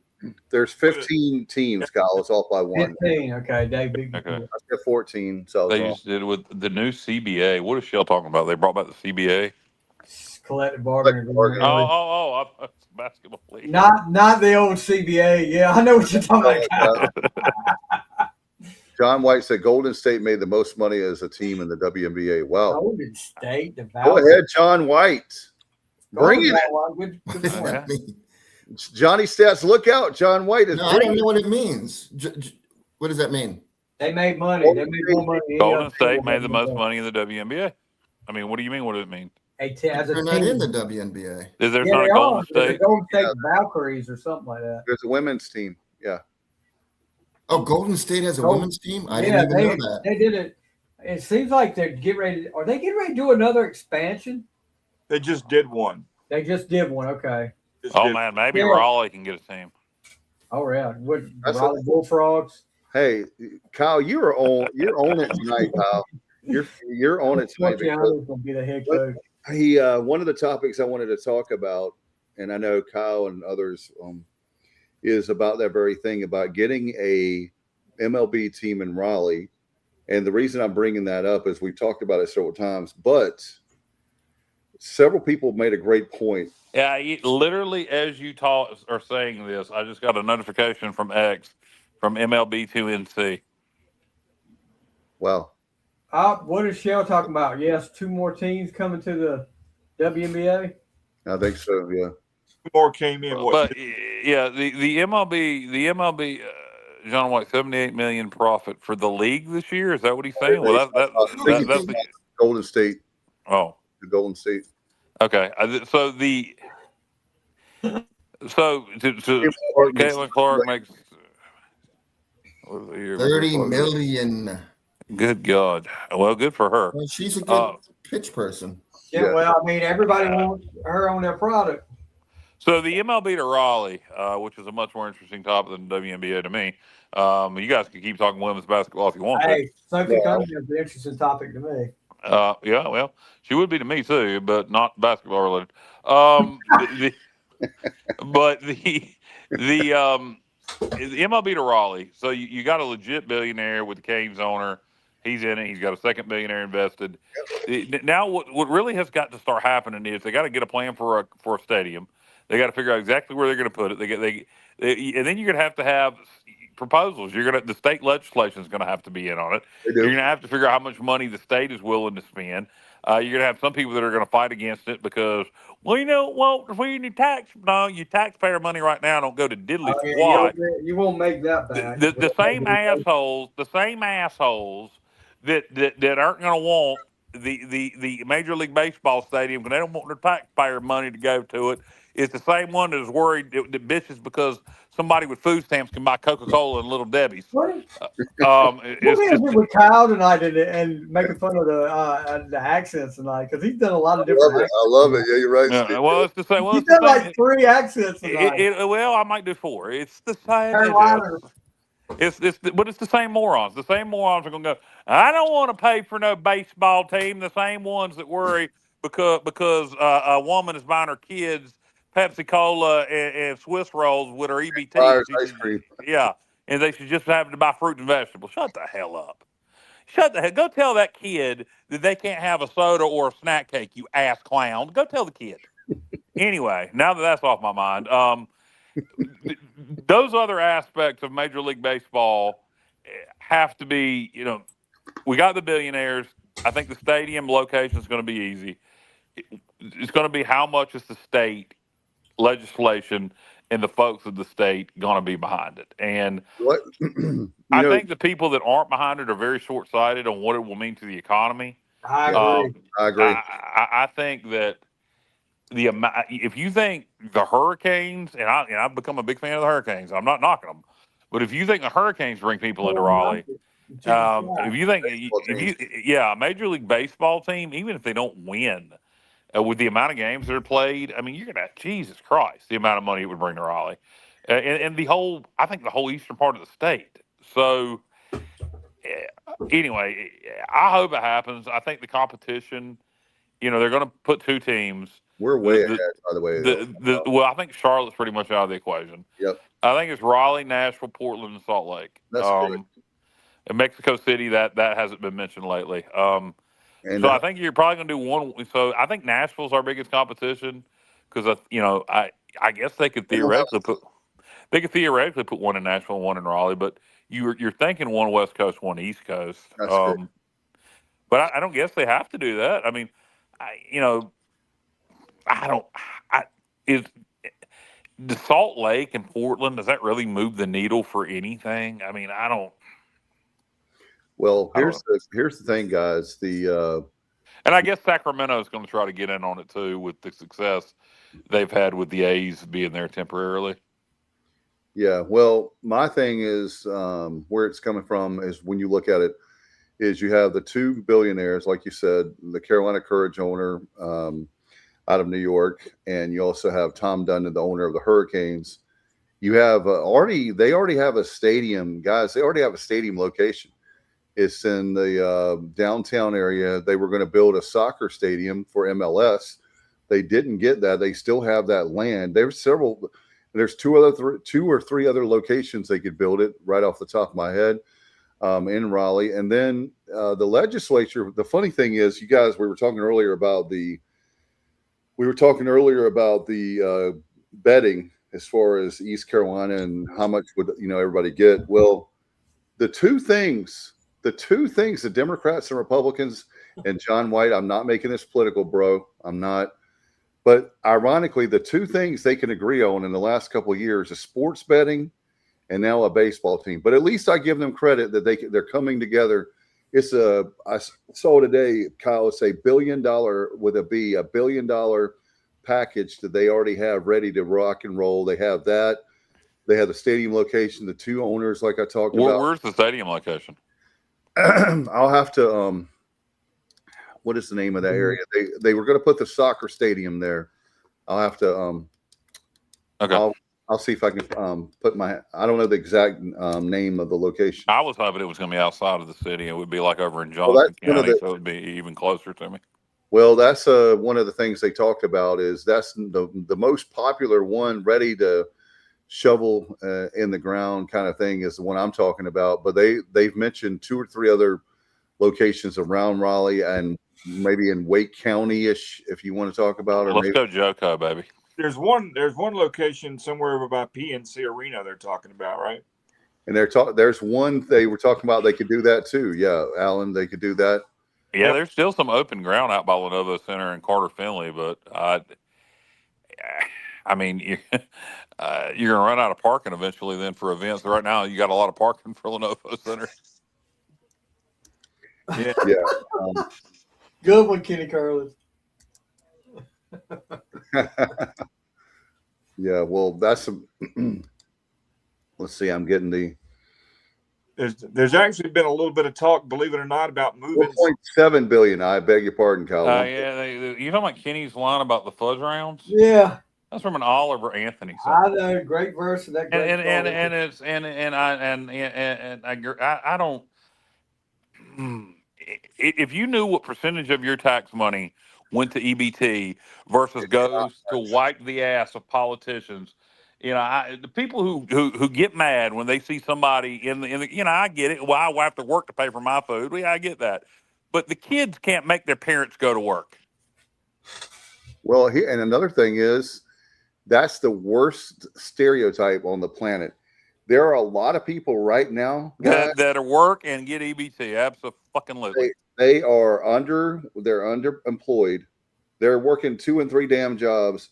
And today is every day that I get my groceries is depressing on a Saturday or Sunday. You take a single mom working a job making $30,000 a year with 3 kids. You tell me she don't need EBT. Kiss my ass. Yeah, it's in the high 30s, low 40s now for eligibility. So again, I'm not trying to. That's not a political thing. I am. You know me, baby. I don't lean left. I ain't a bleeding heart liberal. I'm right down the middle. You know, to quote Bill Alfonso, I'm right down the middle, Daddy. Another wrestling reference for you. To me, it ain't a Republican thing. It ain't a Democrat thing. It's a good or evil thing. I'm not going to worry about feeding kids. I'm not going to worry about that. If I can feed kids, take more of my taxpayer money. Again, the kids can't make their parents get better paying jobs. It's not their responsibility. Most EBT goes to feed kids. And if you got a problem with that, to me, you're just evil.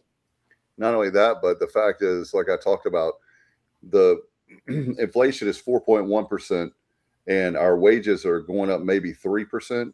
So while it looks good on paper that our wages are going up, the inflation is it's not catching up with the inflation. Right. Wages are going up, but it's not keeping right with it. I mean, for to keep right with inflation now, minimum wage would have to be like $22 an hour. I mean, it is inflation is insane. And it's, what it really is greedflation. And now we've made it an I don't consider this political, because right now, if you don't think inflation, I'm about to say fellatio. If you don't think it, oh my God. Well, I don't think anybody has a problem with fellatio being out of control. There goes our Felicia. If you don't think inflation's out of control right now, I don't care what side you're on. I mean, it's just reality. It's just reality. Kyle was going to bring up the fellatio ratio. 2 to 1, baby. 2 to 1. All right. So, yeah, look, the deal, by the way, guys, is a $1.7 million stadium project. There's 3 areas, Kyle. We mentioned the Lenovo Center. We just talked about that. I was talking about the Southern Gateway, which is situated between the Convention Center and adjacent to Memorial Auditorium. And then the last one is Downtown South, located near I-40 in the Capitol area Greenway system. I think actually that's the one I'm talking about. So no JOCO for any of it. Oh, well. No. By the way, I want to get your opinion on this, guys. I guess you're going to say you don't care. Would you rather get a relocated team like the Rays in Tampa Bay, or a straight up expansion team? Don't care. I don't care. I'm going expansion. I want it to be like, I don't want them to be. I want to build it from the ground up. So you say that, but look at what's happened with the Hurricanes. I mean, yeah, true. Hartford. Yeah, I think there are advantages to getting an expansion or just getting another franchise. You've already got some things in place with an already existing franchise that you don't have with a. You could be good a lot faster. Yeah. Yeah. Here's another wrinkle, guys. That the reason why we've had to wait so long is that North Carolina is been in the mix for quite a while now. But the problem is you've got 2 stadiums that are still, I heard even last week, which I was like, oh my gosh, Vegas now has an issue with the stadium that they're building for the A's, so that you got that problem that's all of a sudden that's like popping up. And so what kind of issue? They were talking something with the building delays, or it was something I heard last. I mean, they're drawing well in Sacramento. I think that stadium only holds like 16,000. Yeah, it's not the issue of it's not going to be the issue whether they'll have fans or not. Is getting the stadium built so they can have the fans in the stadium. Yeah, but what I'm saying is, in the meantime, they're fine in Sacramento. Oh yeah. I mean, they can. Problems you have with a new stadium and a new project, and it's the fact, is environmental. There's so many environmental hoops that you have to jump through now that it's really difficult to get a new stadium built.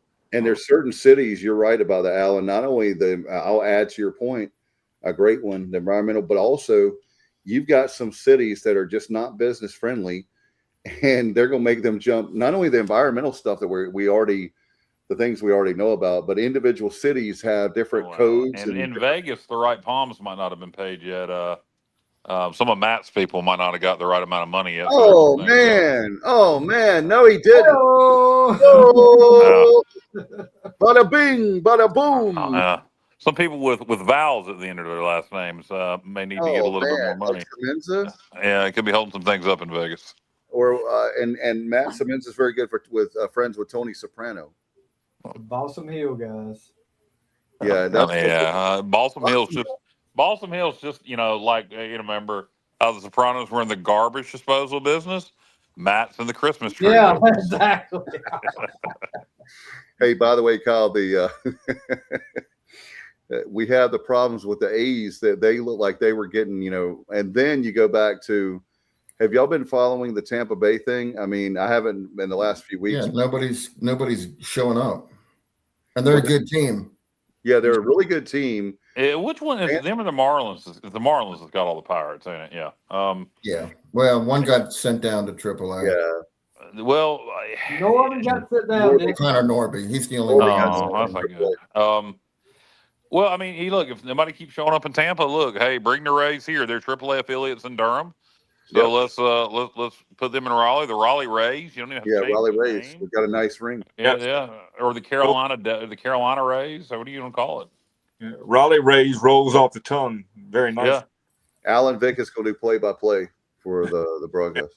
Bob Euchre Jr. up there. Yeah, Bob Euchre. Yeah. A bit outside. I bet they'll go with Carolina though. Carolina Panthers, Carolina Hurricanes. They'll go with Carolina just to be more inclusive. And they need to expand beyond Raleigh if they're going to survive. The great logo that could happen there with the Raleigh Rays. You could do all kinds of things with those two R's. Yeah. T-shirts. All that go. How about Richmond? You think about another thing about putting a team in Raleigh.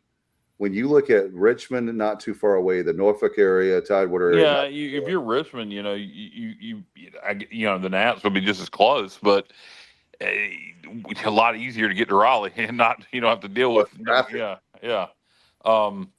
You're right. You got Raleigh, you got Charlotte, you got Greensboro, you got all of Eastern North Carolina, you got Wilmington, you got Richmond, you got Norfolk. I mean, just in the Triangle area, when people, I was having this conversation with somebody the other day. When you say Charlotte is Charlotte, obviously the area around it, Kannapolis, Concord, etc., is populated, but Charlotte is Charlotte.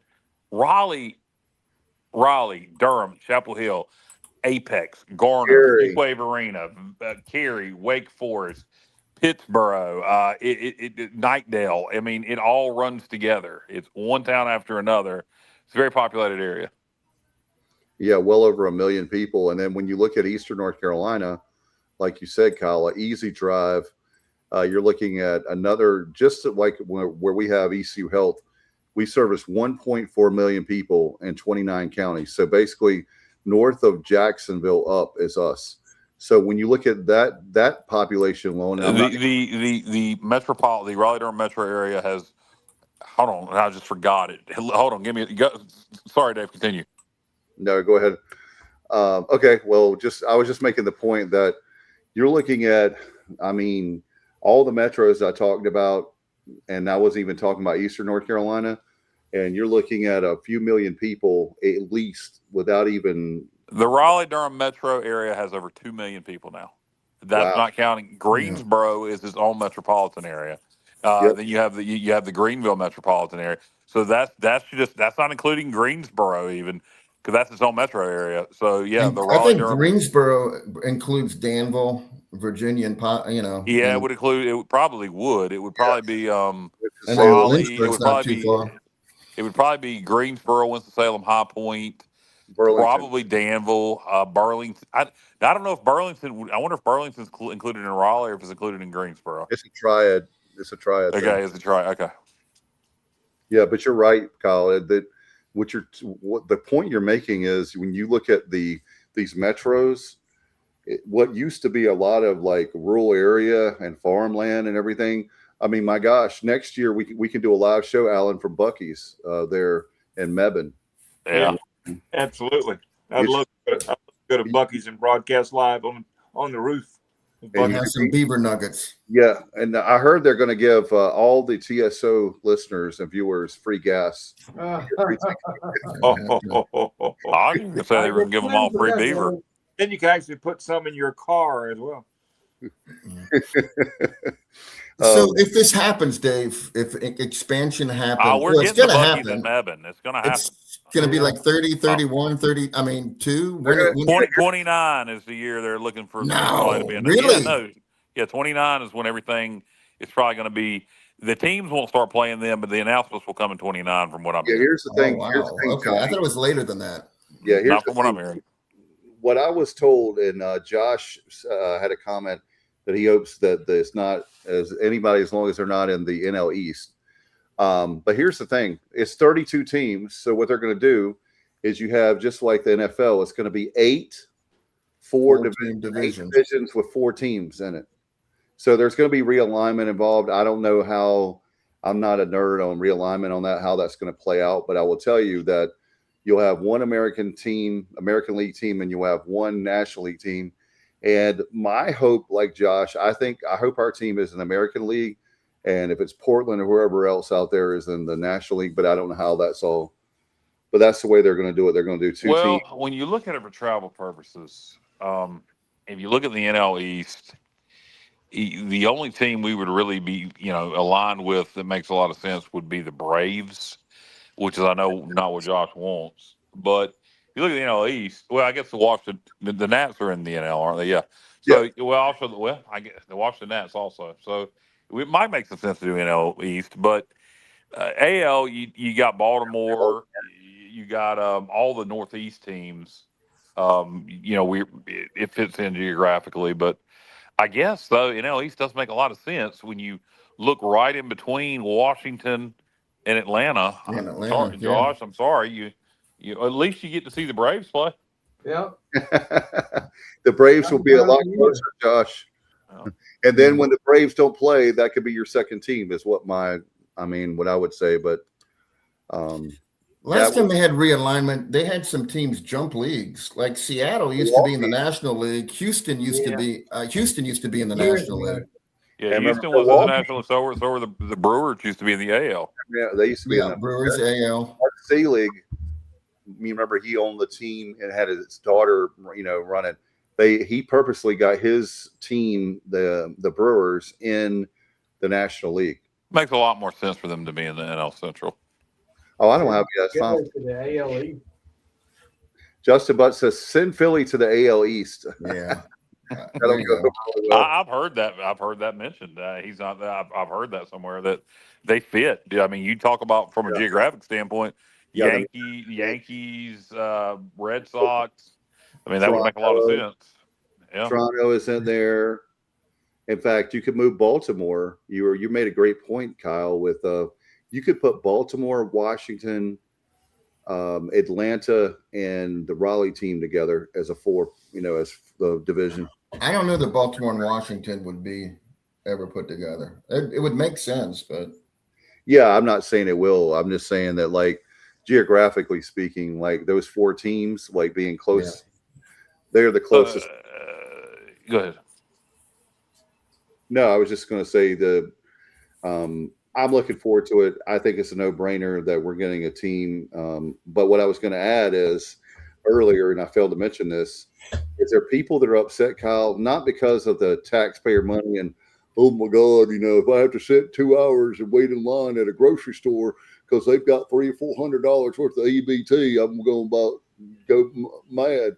Okay, sorry to stop you. Whose accent is better, Dave's or Kyle? I don't know. I mean, I was just thinking about that. That's Dave's getting the accents now. I guess I'm going to have to. Yeah, come on, Stevie, help me out. Stevie, help us out. Oh, I think I've got that. Well, if Wildfire was here, we wouldn't even have to worry about it. Wow. So anyway, that was we're almost at 145. What about the 5 for 5 rule? That's kind of significant. Yeah, that let's talk about that for the very fact of let me get my facts straight on this. Help me out, fellas, and I'll pitch it to you guys because y'all know more.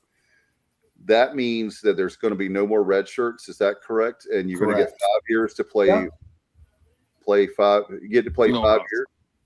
Yes, you have 5 years to play. You could play 5 seasons in 5 years. If you have to have medical issues, then you play 4 seasons in 5 years, but you don't get an extra year. And I mean that's fine because it had gotten out of hand. It had 6 and 7 year players. The only thing, 8-year players, 9-year players.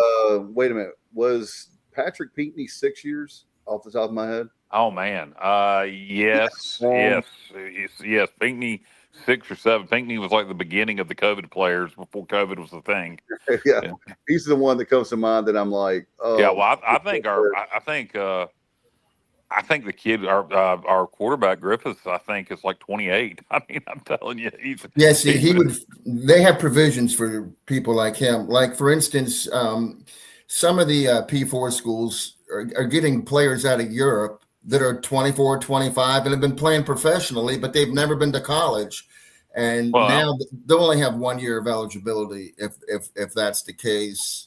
But I'm still confused on, they say from your graduation date or your 19th birthday, 5 years from that date. So say you're 19 on January 20th, and you have 5 years from that date. So does that mean if you're a basketball player, you elect to play your 5th year after your birthday, you can't play anymore? Like you can't be in March Madness? I'm confused on that part of it. But I'd have to do some research on it. It doesn't, unfortunately. I think it's a good thing. I think it needs to be tweaked. I don't know that it's going to stand up in court eventually. There's already been some lawsuits filed already. Players want to get that. Problem is, I hope Jack Herring is filing one of them. That's my personal preference, but I think Josh would agree with me. We're hoping that Jack Herring has got a good attorney. Guys, if we're going to have I'm not saying I agree with this, but going with this logic, would you guys be open to the fact that, like, let's say and I love Holton, so I'm not dogging him, but let's say Holton Ahlers was still physically able to play, and I know they're talking about limited number of years, but at the same time, if we're paying these guys and their employees, like, I know there has to be a limit, so don't misunderstand me. I'm just going with the logic of now, like the people saying, well, why can't I play 7 years? And why can't I play 10 years? And why can't, I'm like, I mean, you know what I mean? It's like, so for me, I understand why there has to be limits. I think it's splitting hairs on how many years and all that stuff. But for me personally, I get like a guy like Holton Ahlers that I think the world personally and professionally, I would have loved to have him quarterback a few more years. But at the same time, there also has to be room for the next guys coming up. Yes. So the problem, that's my thing, is that I don't have anything against these guys personally, but you want to be employees, right? You already want to be employees. And so now they just want to get paid. Yeah. It's all about the money. The red shirt, though, I feel like is going to affect for roster management. It's going to really be a problem for baseball because we routinely have more than 35 players that we want to keep, but we can't. So we redshirt a bunch of them. If you got 5 years to play, but you can't. You can only have 35. You can't redshirt them anymore. You can't put them. You can't hide them. So we're going to be losing, a lot of players that we normally would be keeping. Well, what's the difference? I mean, we would lose them. No, but listen to what I'm saying. If you can play 5 years now, you have 5 years to play 5. You don't have 5 years to play 4. I'm talking about I'm specifically talking about roster management. When baseball has more than 35 players they want to keep, they use the red shirt to keep 42, 44, 45, whatever they keep. That won't be available to them anymore. Right. But it won't be available to the other teams either, the SEC or the ACC. Right. I think it's much to do about nothing in terms of the age thing. Well, all right. For baseball, I'm talking about. All right. Well, okay. With baseball, okay, great. Any sport. Theoretically, before this nonsense where people were playing 8 years, you had 5 years to play 4.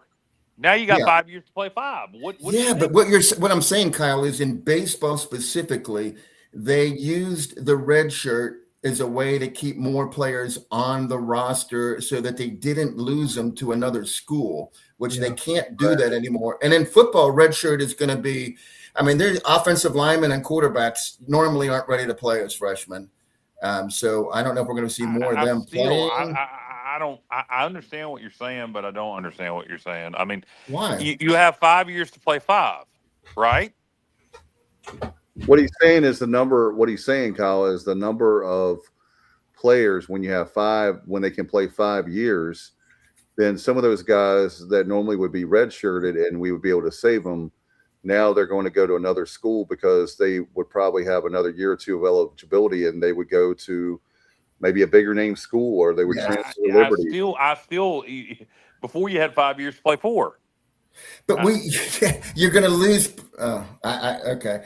I'm not going that direction, Kyle. I'm just saying that you're able to keep 45 players in the program. They're practicing with you. They're you're going to lose some players. You got some coming in because you redshirted them. You won't be able to do that. That's what I'm saying. It's going to hurt them. They still got 5 years. I mean, I don't.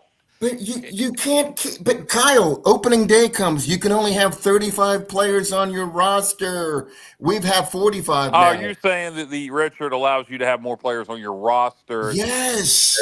Yes. Well, It's kind of like. Well, everybody else is going to be in the same boat. Yeah, I mean, everybody's be in the same boat. No, nobody's going to have an advantage. You're right about that. What he's saying though, if you got say you got this quarterback already on your roster, that's established starter, but you've also got this up and coming recruit that is going to be, is going to be special when the time comes. You can keep that recruit. You can redshirt him. He's there on the roster, and it doesn't count. Well, what he's saying, it doesn't count against roster numbers if they're redshirted. Correct. I'm talking about specifically baseball because you're dealing with a much smaller number. Football's a huge number, and I don't think it'll I affect get what it as you're much. saying. I still don't. I mean, everybody wants to deal with it. I don't know. Hell, send them down to the club team for a year, as long as they're still enrolled in school. I mean, you just do it that way. I don't know. There's ways around it. You guys got to be creative. I think one of the things that nobody's talking about too, and no more medical waivers. There's no more medical waivers in this 5 for 5. really? Yeah, this is going to last a farting spell. Yeah, that ain't gonna work. Yeah, they'll find a judge. I mean, it's going to be really easy to find a judge. It's going to be, in their corner, and I think it's a great idea on paper, but logistically, you know what they could do, Alan? You could have 5 years to play 4. And have one medical red shirt available to you. And then in special cases where there's hardship, you could be given a second red shirt year, and that's it. Like we used to do for about 150 million years before all this bullshit got started. What? What was that? There's another accident. Here's something else to look at. I mentioned this to Steve and Igo, and he agreed that there's going to be a lot of records broken because players are going to be staying for 5 years because there's rev share. So there's going to be players that are going to be hanging around that are very, very good because they're getting paid, and records are going to be. And then he said, do we put an asterisk beside? Do you mean NCAA records or school records? Yes, I don't, NCAA records are going to get crushed. I don't think you're going to see a lot of school records broke anymore, ever, because kids aren't going to stay. They're going to be here for 5 years. No, they ain't going to be here for 5 years. There's some They're that college football. They're going to be playing college football for 5 years. Because they're going somewhere else, JR.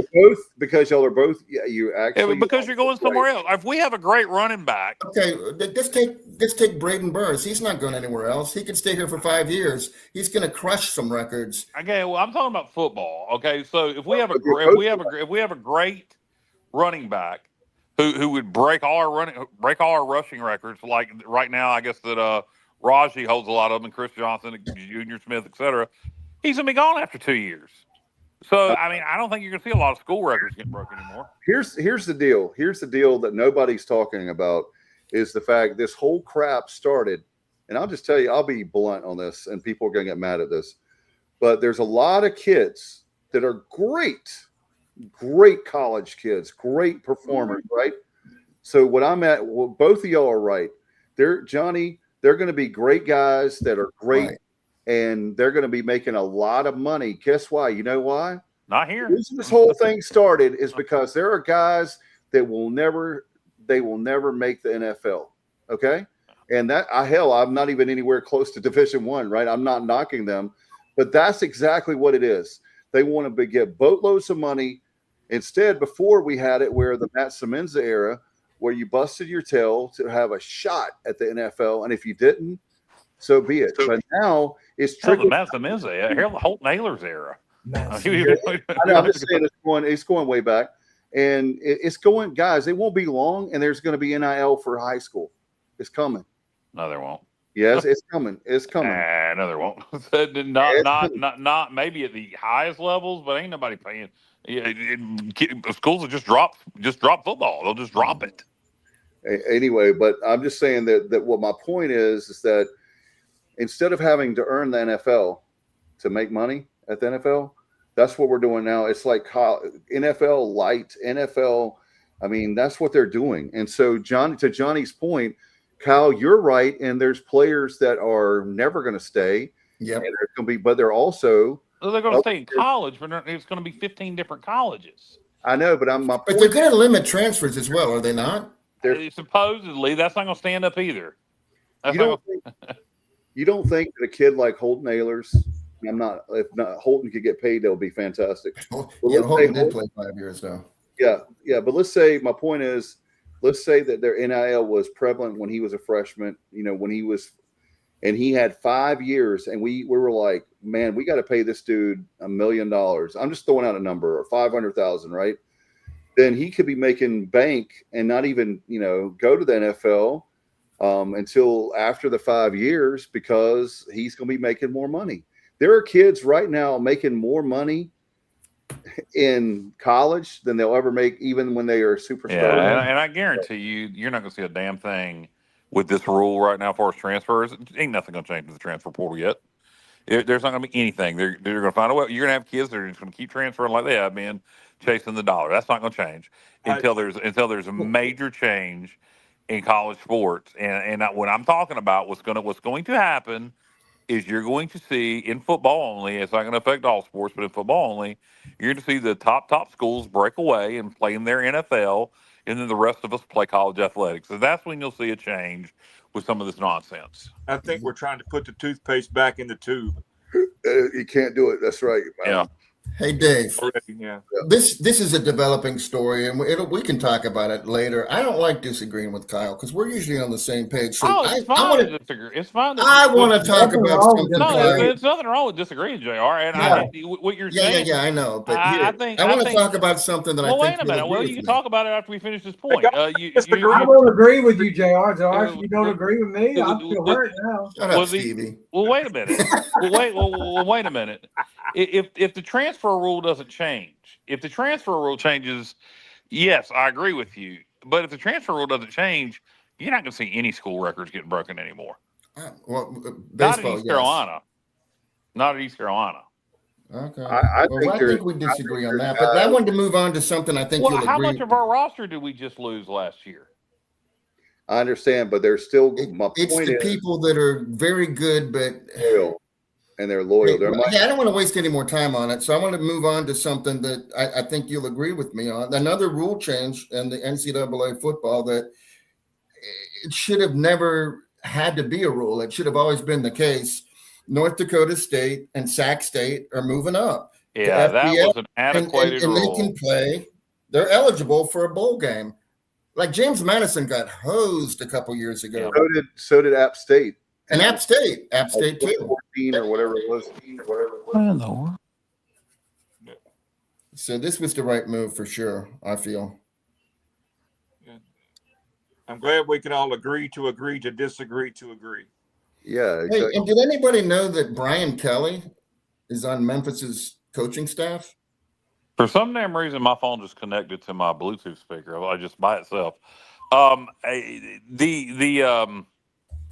What were you just talking about, JR? The FCS schools move. No, the ones that are moving up are immediately eligible. Yes, that was an antiquated rule that was made back when Jesus was a boy. Yes. If you can make a bowl game in year one playing at a higher level, or the playoffs for that matter, why shouldn't you be able to? Agreed. I didn't know Makes that. sense. I didn't know Matt was on the Jeffersons, but I mean, What in the world? And why are we just losing everybody? I don't know. It's almost at the 2-hour mark. I guess everybody is. Okay. Well, we can talk about that. But Kyle, did you know that Brian Kelly is on Memphis's coaching staff? I did not. No. I didn't either. Not until today. He's with the Memphis family. That is And- insane to me that Brian Kelly is on that staff. That's a huge advantage for Memphis. He's a good coach. He is.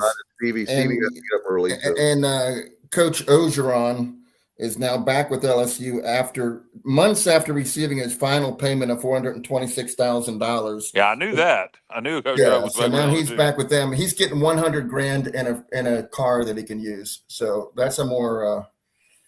But who's to say that Lane Kiffin might not get himself in trouble, and we might see hey, Coach O again.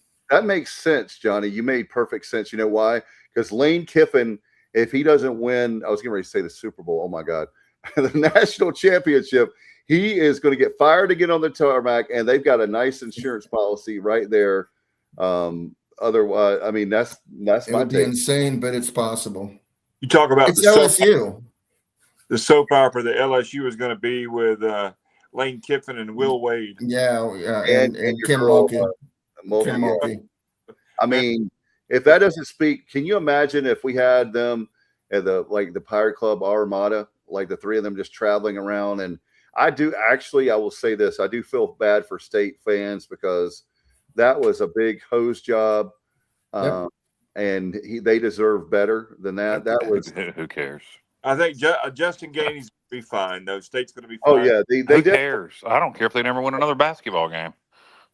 Hey, disagreeing with you. Don't let me start disagreeing with you, Kyle, because I'll do it. I swear I will. Well, Yeah, Alan, you do. You start disagreeing with me. That farm all hell's going to break loose, Alan. Hey, Kyle, the Farmville's coming out of Allen now. Don't make me come over yonder, because I will.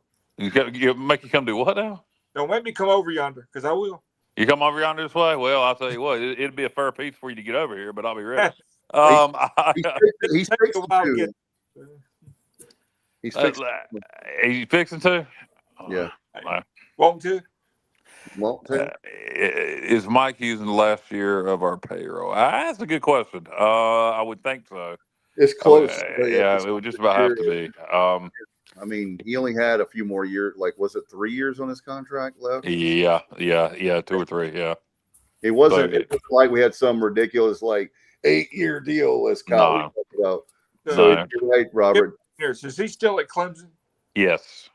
Okay. Yeah. He's doing he's a volunteer analyst, right, for the defense. I don't know if they've upgraded to a pay position or not. But last year that's what he was doing. But he's still there.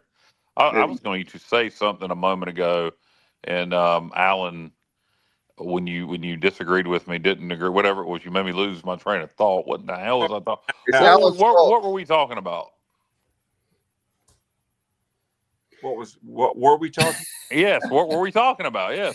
Oh man. I'm sorry, I was distracted. Ed Ogeron coaching. Belichick at UNC. You talking about coaching staff? Belichick at UNC with Petrino as his OC.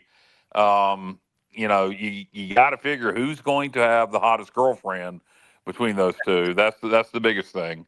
Is it going to be? This will get the first wreck. Yeah, is it going to be Belichick or is it going to be Petrino?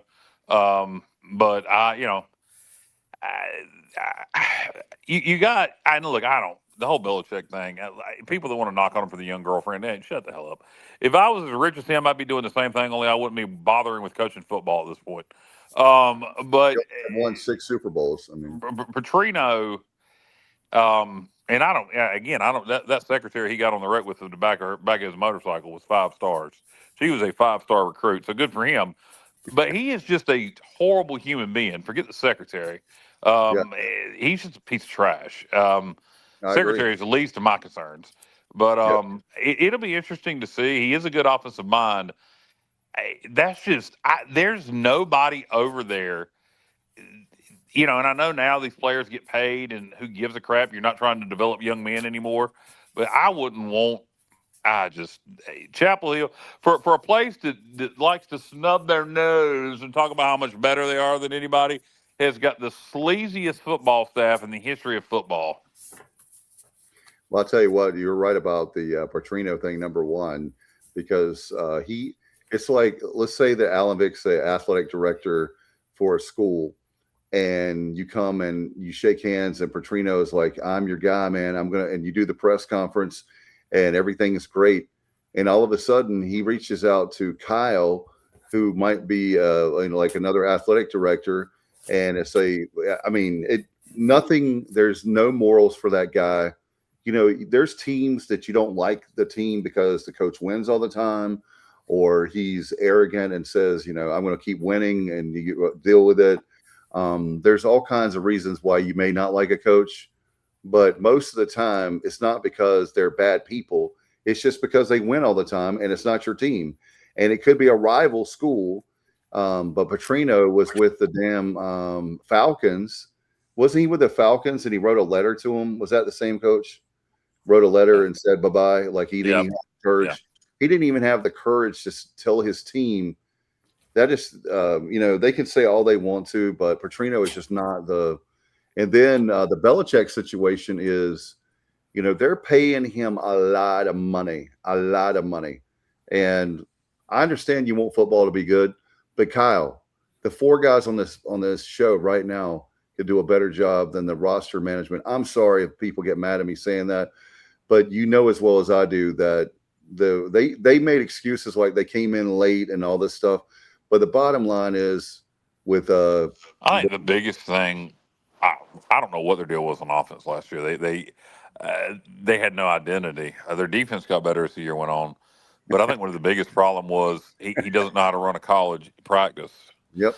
It's not the same as NFL. I don't think John. I don't think Belichick's girlfriend gives a damn about what their football record is. As long as he's still a multi-millionaire, that young lady ain't transferring anywhere. Yeah, well, I'll tell you, when the money stops, she's gone. Well, that money's not going anywhere. He's rich. That's. Oh, come on, Dave. You know that's true love. Oh, it is. It's puppy love. True love. That's a great romance story of the 21st century. Look, as long as they're honest with each other about what it's about, you know, it's about she wants to be taken care of and wants to be spoiled, and he wants that young. You know what? So as long as they're honest with each other about what it is, good for them. But if Belichick really thinks she's madly in love with him, and I'm not saying she can't grow to have feelings for him over time, but otherwise, come on, man, give me a break. And I'm hoping they know what it is and they're honest with each other about what it is. But see, that's the bad thing. The bad thing is we've spent more time. The media has spent more time talking about the girlfriend than. It's a major distraction. I don't. Well, now that part, having a young girlfriend isn't a major distraction. Putting her on the sidelines of games, right. You know, that kind of bull crap is a major distraction. Keep her at the house or in the stands where she's supposed to be. And if he starts winning games this year, that you won't hear much about Jordan. I mean, that's well, you will when she's climbing on his shoulders at the end of the games to celebrate. Rudy. Yeah. Well, all I care about, like, obviously, is I can't wait for one of the scandals to come out when she's banging one of the players. That's going to be the greatest thing ever. Wow. Oh man, or maybe Petrino. It's something's going to come up. Oh, that would be classic right there. And them getting in a fist fight over the girl. That'd be just something about a middle-aged guy on a motorcycle. Yeah, both of those. Look out. Get your motor running, right? Do you guys have anything? We're well over 2 hours. I was listening to Corny, by the way, Kyle, and I was like, which episode? Was the one that came out on last Tuesday? Yeah, I got behind. I listened to the whole episodes. I know damn well you don't listen to every episode all the way through, or you wouldn't be current. There's no way. No, because I've had a lot of time on my hands, and I've even been 3 or 4 hours. I mean, they're like 3 or 4 hours. Oh, yeah, he makes us look reasonable. What was your point about Cornell? What were you gonna say? Just the fact that we're over 2 hours, and that, like, I was. Oh, how long your shows are? Yeah. And I was going, there's times when some people, we've actually, by the way, I was going to say this earlier, and I definitely once again forgot. This is the biggest crowd we've had in weeks. So thank you very much for all of you that are still here. It used to be when we started streaming, we would have a good audience, and an hour and a half or 2 hours in, it would be like 5 people left. And Kyle's like, all right, yeah, we better wrap it up. But it's been a great crowd. But yeah, and as football season comes, your crowds will continue to increase, hopefully. Interact with us on social media, guys. Our Facebook, our X account. We need to get more active on Instagram, and I need to get our TikTok login information from Bubba. I need to put out some TikTok content. I had the original one, and I think he made a separate one. But anyway, that's a whole nother. Well, whoever the Dave, hell's what got was the John White's information. comment? I didn't get a chance to read it. John White's comment. I was trying to get the new comments, and I've had trouble. There's something going with our program tonight. It's the same one that we were already talking about. Oh, that is good stuff. Yeah, and I pointed out she don't give a damn about the record as long as the money's still there. Show me the money. Good Lord. Hey, Dave, on a personal note, before we go, tomorrow would have been our buddy John Creech's 67th birthday. Yeah, and also I did want to say, and I don't want to get I'm going to get Kyle started on this, but one of my music heroes retired from performing, or at least touring, and that's Alan Jackson. And I can't see that. Don't get me started. What are you talking about? I love Alan Jackson. No, not about cutting a promo. You and I will be going on for another hour or two about music. I missed that last night. Hopefully that is archived somewhere. I did not realize that was on his final concert. I think NBC, CBS, somebody aired it. NBC. I would have liked to have watched. They had 59,000 people at Nissan. Yeah, well, I mean, Jesus Christ. You had him, you had George Strait, everybody was there with him. But I saw Alan Jackson in concert one time in Raleigh. Not the most exciting performer for sure, but great songwriter, great singer. Had a lot of good country songs. My favorite two would probably be Midnight Montgomery and Between the Devil and Me. Would be my favorite two by Alan Jackson. But great artist, and health problems. He's had to retire, and Alan Jackson seems like the kind of guy, this may really be it. He may not go to a residency at Vegas or anything like that. Alan says he's retired. He might really be retired. I'm with you on Midnight in Montgomery, Remember When, and I'll Go On Loving You are my 3 favorites. Do you like The Devil and Me? Yes, I do. Great song. He's got many great songs. I've seen him 5 times, 3 in a concert, obviously setting, and then twice at the country radio seminar. And one of the greatest modern Christmas songs of the last 25 years, Let It Be Christmas. You know what? I think he's got 2. Let It Be Christmas and When the Angels Cried with him and Alison Krauss are both excellent. Wow. I forgot about that one. Yeah. Love. I was going to say about Alan Jackson. I was a big Jimmy Buffett fan, and I never wanted to have somebody else, come on and do a song with them. I'd rather just hear Jimmy do it. But when Alan Jackson did 5 O'Clock Somewhere with Jimmy, that was just one of the greatest duets ever. And lives at the very end. He's the only one that could live up to Jimmy Buffett, I felt. And I didn't like Jimmy for all the, popular Cheeseburger in Paradise. I liked his songs that were never played on the radio. He was really, really, really talented, and so was Alan Jackson. And those two together, that was gold. I was Somewhere is a good song. Yeah, I was in Michigan right there when we were getting ready to play at the Big House a couple hours when I found out that Jimmy Buffett died. So very sad. But Alan Jackson, definitely glad he's in the Hall of Fame. I got a chance to meet him, and I told him that he was one of my music heroes. And he smiled really big and said, "Thank you, man." He's very shy. He's a great dude, a great dude. So I don't want to say like that, but he's extremely shy, and he doesn't like last night. I'm happy that it was well attended. I was happy that the performances, what I've heard, was really good, but he doesn't normally like that kind of spotlight. Attention. Attention. Thank you. And the great Glenn Campbell discovered Alan Jackson. That's correct. And because Denise was an Eastern Airlines flight attendant, and she had a demo, and she gave it to Glenn Campbell. So, in fact, here's a fun fact for you. Have you ever seen? You remember that show, You Can Be a Star on the I National? do, yeah. He did the little thing, cut it to commercial. Yeah, that was one of his claims to fame. So, anyway, John has a quick thing. Lucky enough to see Alan perform live in Pensacola. Great There you guy. go. There you Saw go. him in Raleigh in the year, it was 2008, I think, with Josh Turner opening for him. What was it, 2001 or I was at that show, Kyle. when he Were came? you? Well, I didn't see you there. He Yeah. came in 2001 when WRNS. Yeah, I was so broke at that time, I couldn't afford tickets, Alan. I think you told me you could have got me tickets. We talked about that. Yeah. Yeah, he performed when they had the shows at. Speaking of which, I would love. I know that is probably coming back, according to our athletic director. That the concerts are coming back to Dowdy Ficklin and Williams Arena. So we'll see when the first one's going to be and who it's going to be. But looking forward to that. I'm going to go with my prediction is I don't know anything. I'm going with Luke Combs. I'm just putting it out there. I don't know anything. I'm just speculating. So again, please don't say I'm starting rumors, but that's my gut feeling. And I like Luke Combs. I'm going to go with Dexy's Midnight Runners. Oh man. Yeah. That's we might be there for 5 minutes. A family show, but I would tell you what the B-side of "Come On Eileen" is. But I know it. Yeah, I know what it is. Come in, Eileen? No. Oh, okay. No, it's an old joke. Yeah, it's an old joke. I remember that one vividly. Clean it off? I don't. No, I'll text it to you.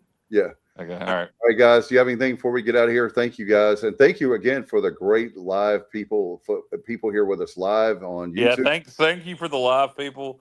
The dead people don't do us much good. They're actually still watching. So, Johnny, do you have anything? No, I would just say the same. Thank you for everybody that's still hanging. And the show always, it always goes long, but it never seems like we've been talking for 2 hours, or over 2 hours in this case. But I have plenty of material left. I'll save it for next show. All right, sounds good. And Alan, you got anything, bro? No, sir. Just want to say thank you, fellas. I enjoyed it. Thanks to everybody who's watching and listening, and I appreciate you letting me be a part of it. Yeah, I'll close it with this for what I got to say is don't do lat pulls at 10 pounds even when you're recovering from hernia surgery. I'll say that. I was disappointed in that decision, Kyle. Yeah, me too. Lat pulls. Yeah, that's not a good combo. Yeah, well, I looked. I was like, well, this is going to work my biceps and my back, but I think I might have effed up. But I'm hoping I'm just sore and I didn't do any damage. But yeah, take it easy for a couple of days. Yeah, I am. Besides walking, I haven't done a damn thing today. You deserve a break today. I heard that somewhere. All right, we'll get out of here. Thank you, fellas. The little pulling, burning sensation I felt before, and I'm like, you got to be kidding me. You got to be kidding me. Please. But I will continue with the weight loss, hit the weight loss goals before there is a fourth surgery. I can guarantee you that. All right, we'll get out of here. Thank you guys so much. We appreciate it. In fact, in the summertime, we do a show just on Sunday night until Alan Vick gets in the Radio DJ Hall of Fame, and we'll have a special show when that breaks. Breaking news. So my buddy Alan Vick, I can't wait till he gets in there. In the meantime, we'll get out here. We'll be back next Sunday night at 8. If it's Sunday, it's TSO. Good night, everybody. And as always, go Pirates.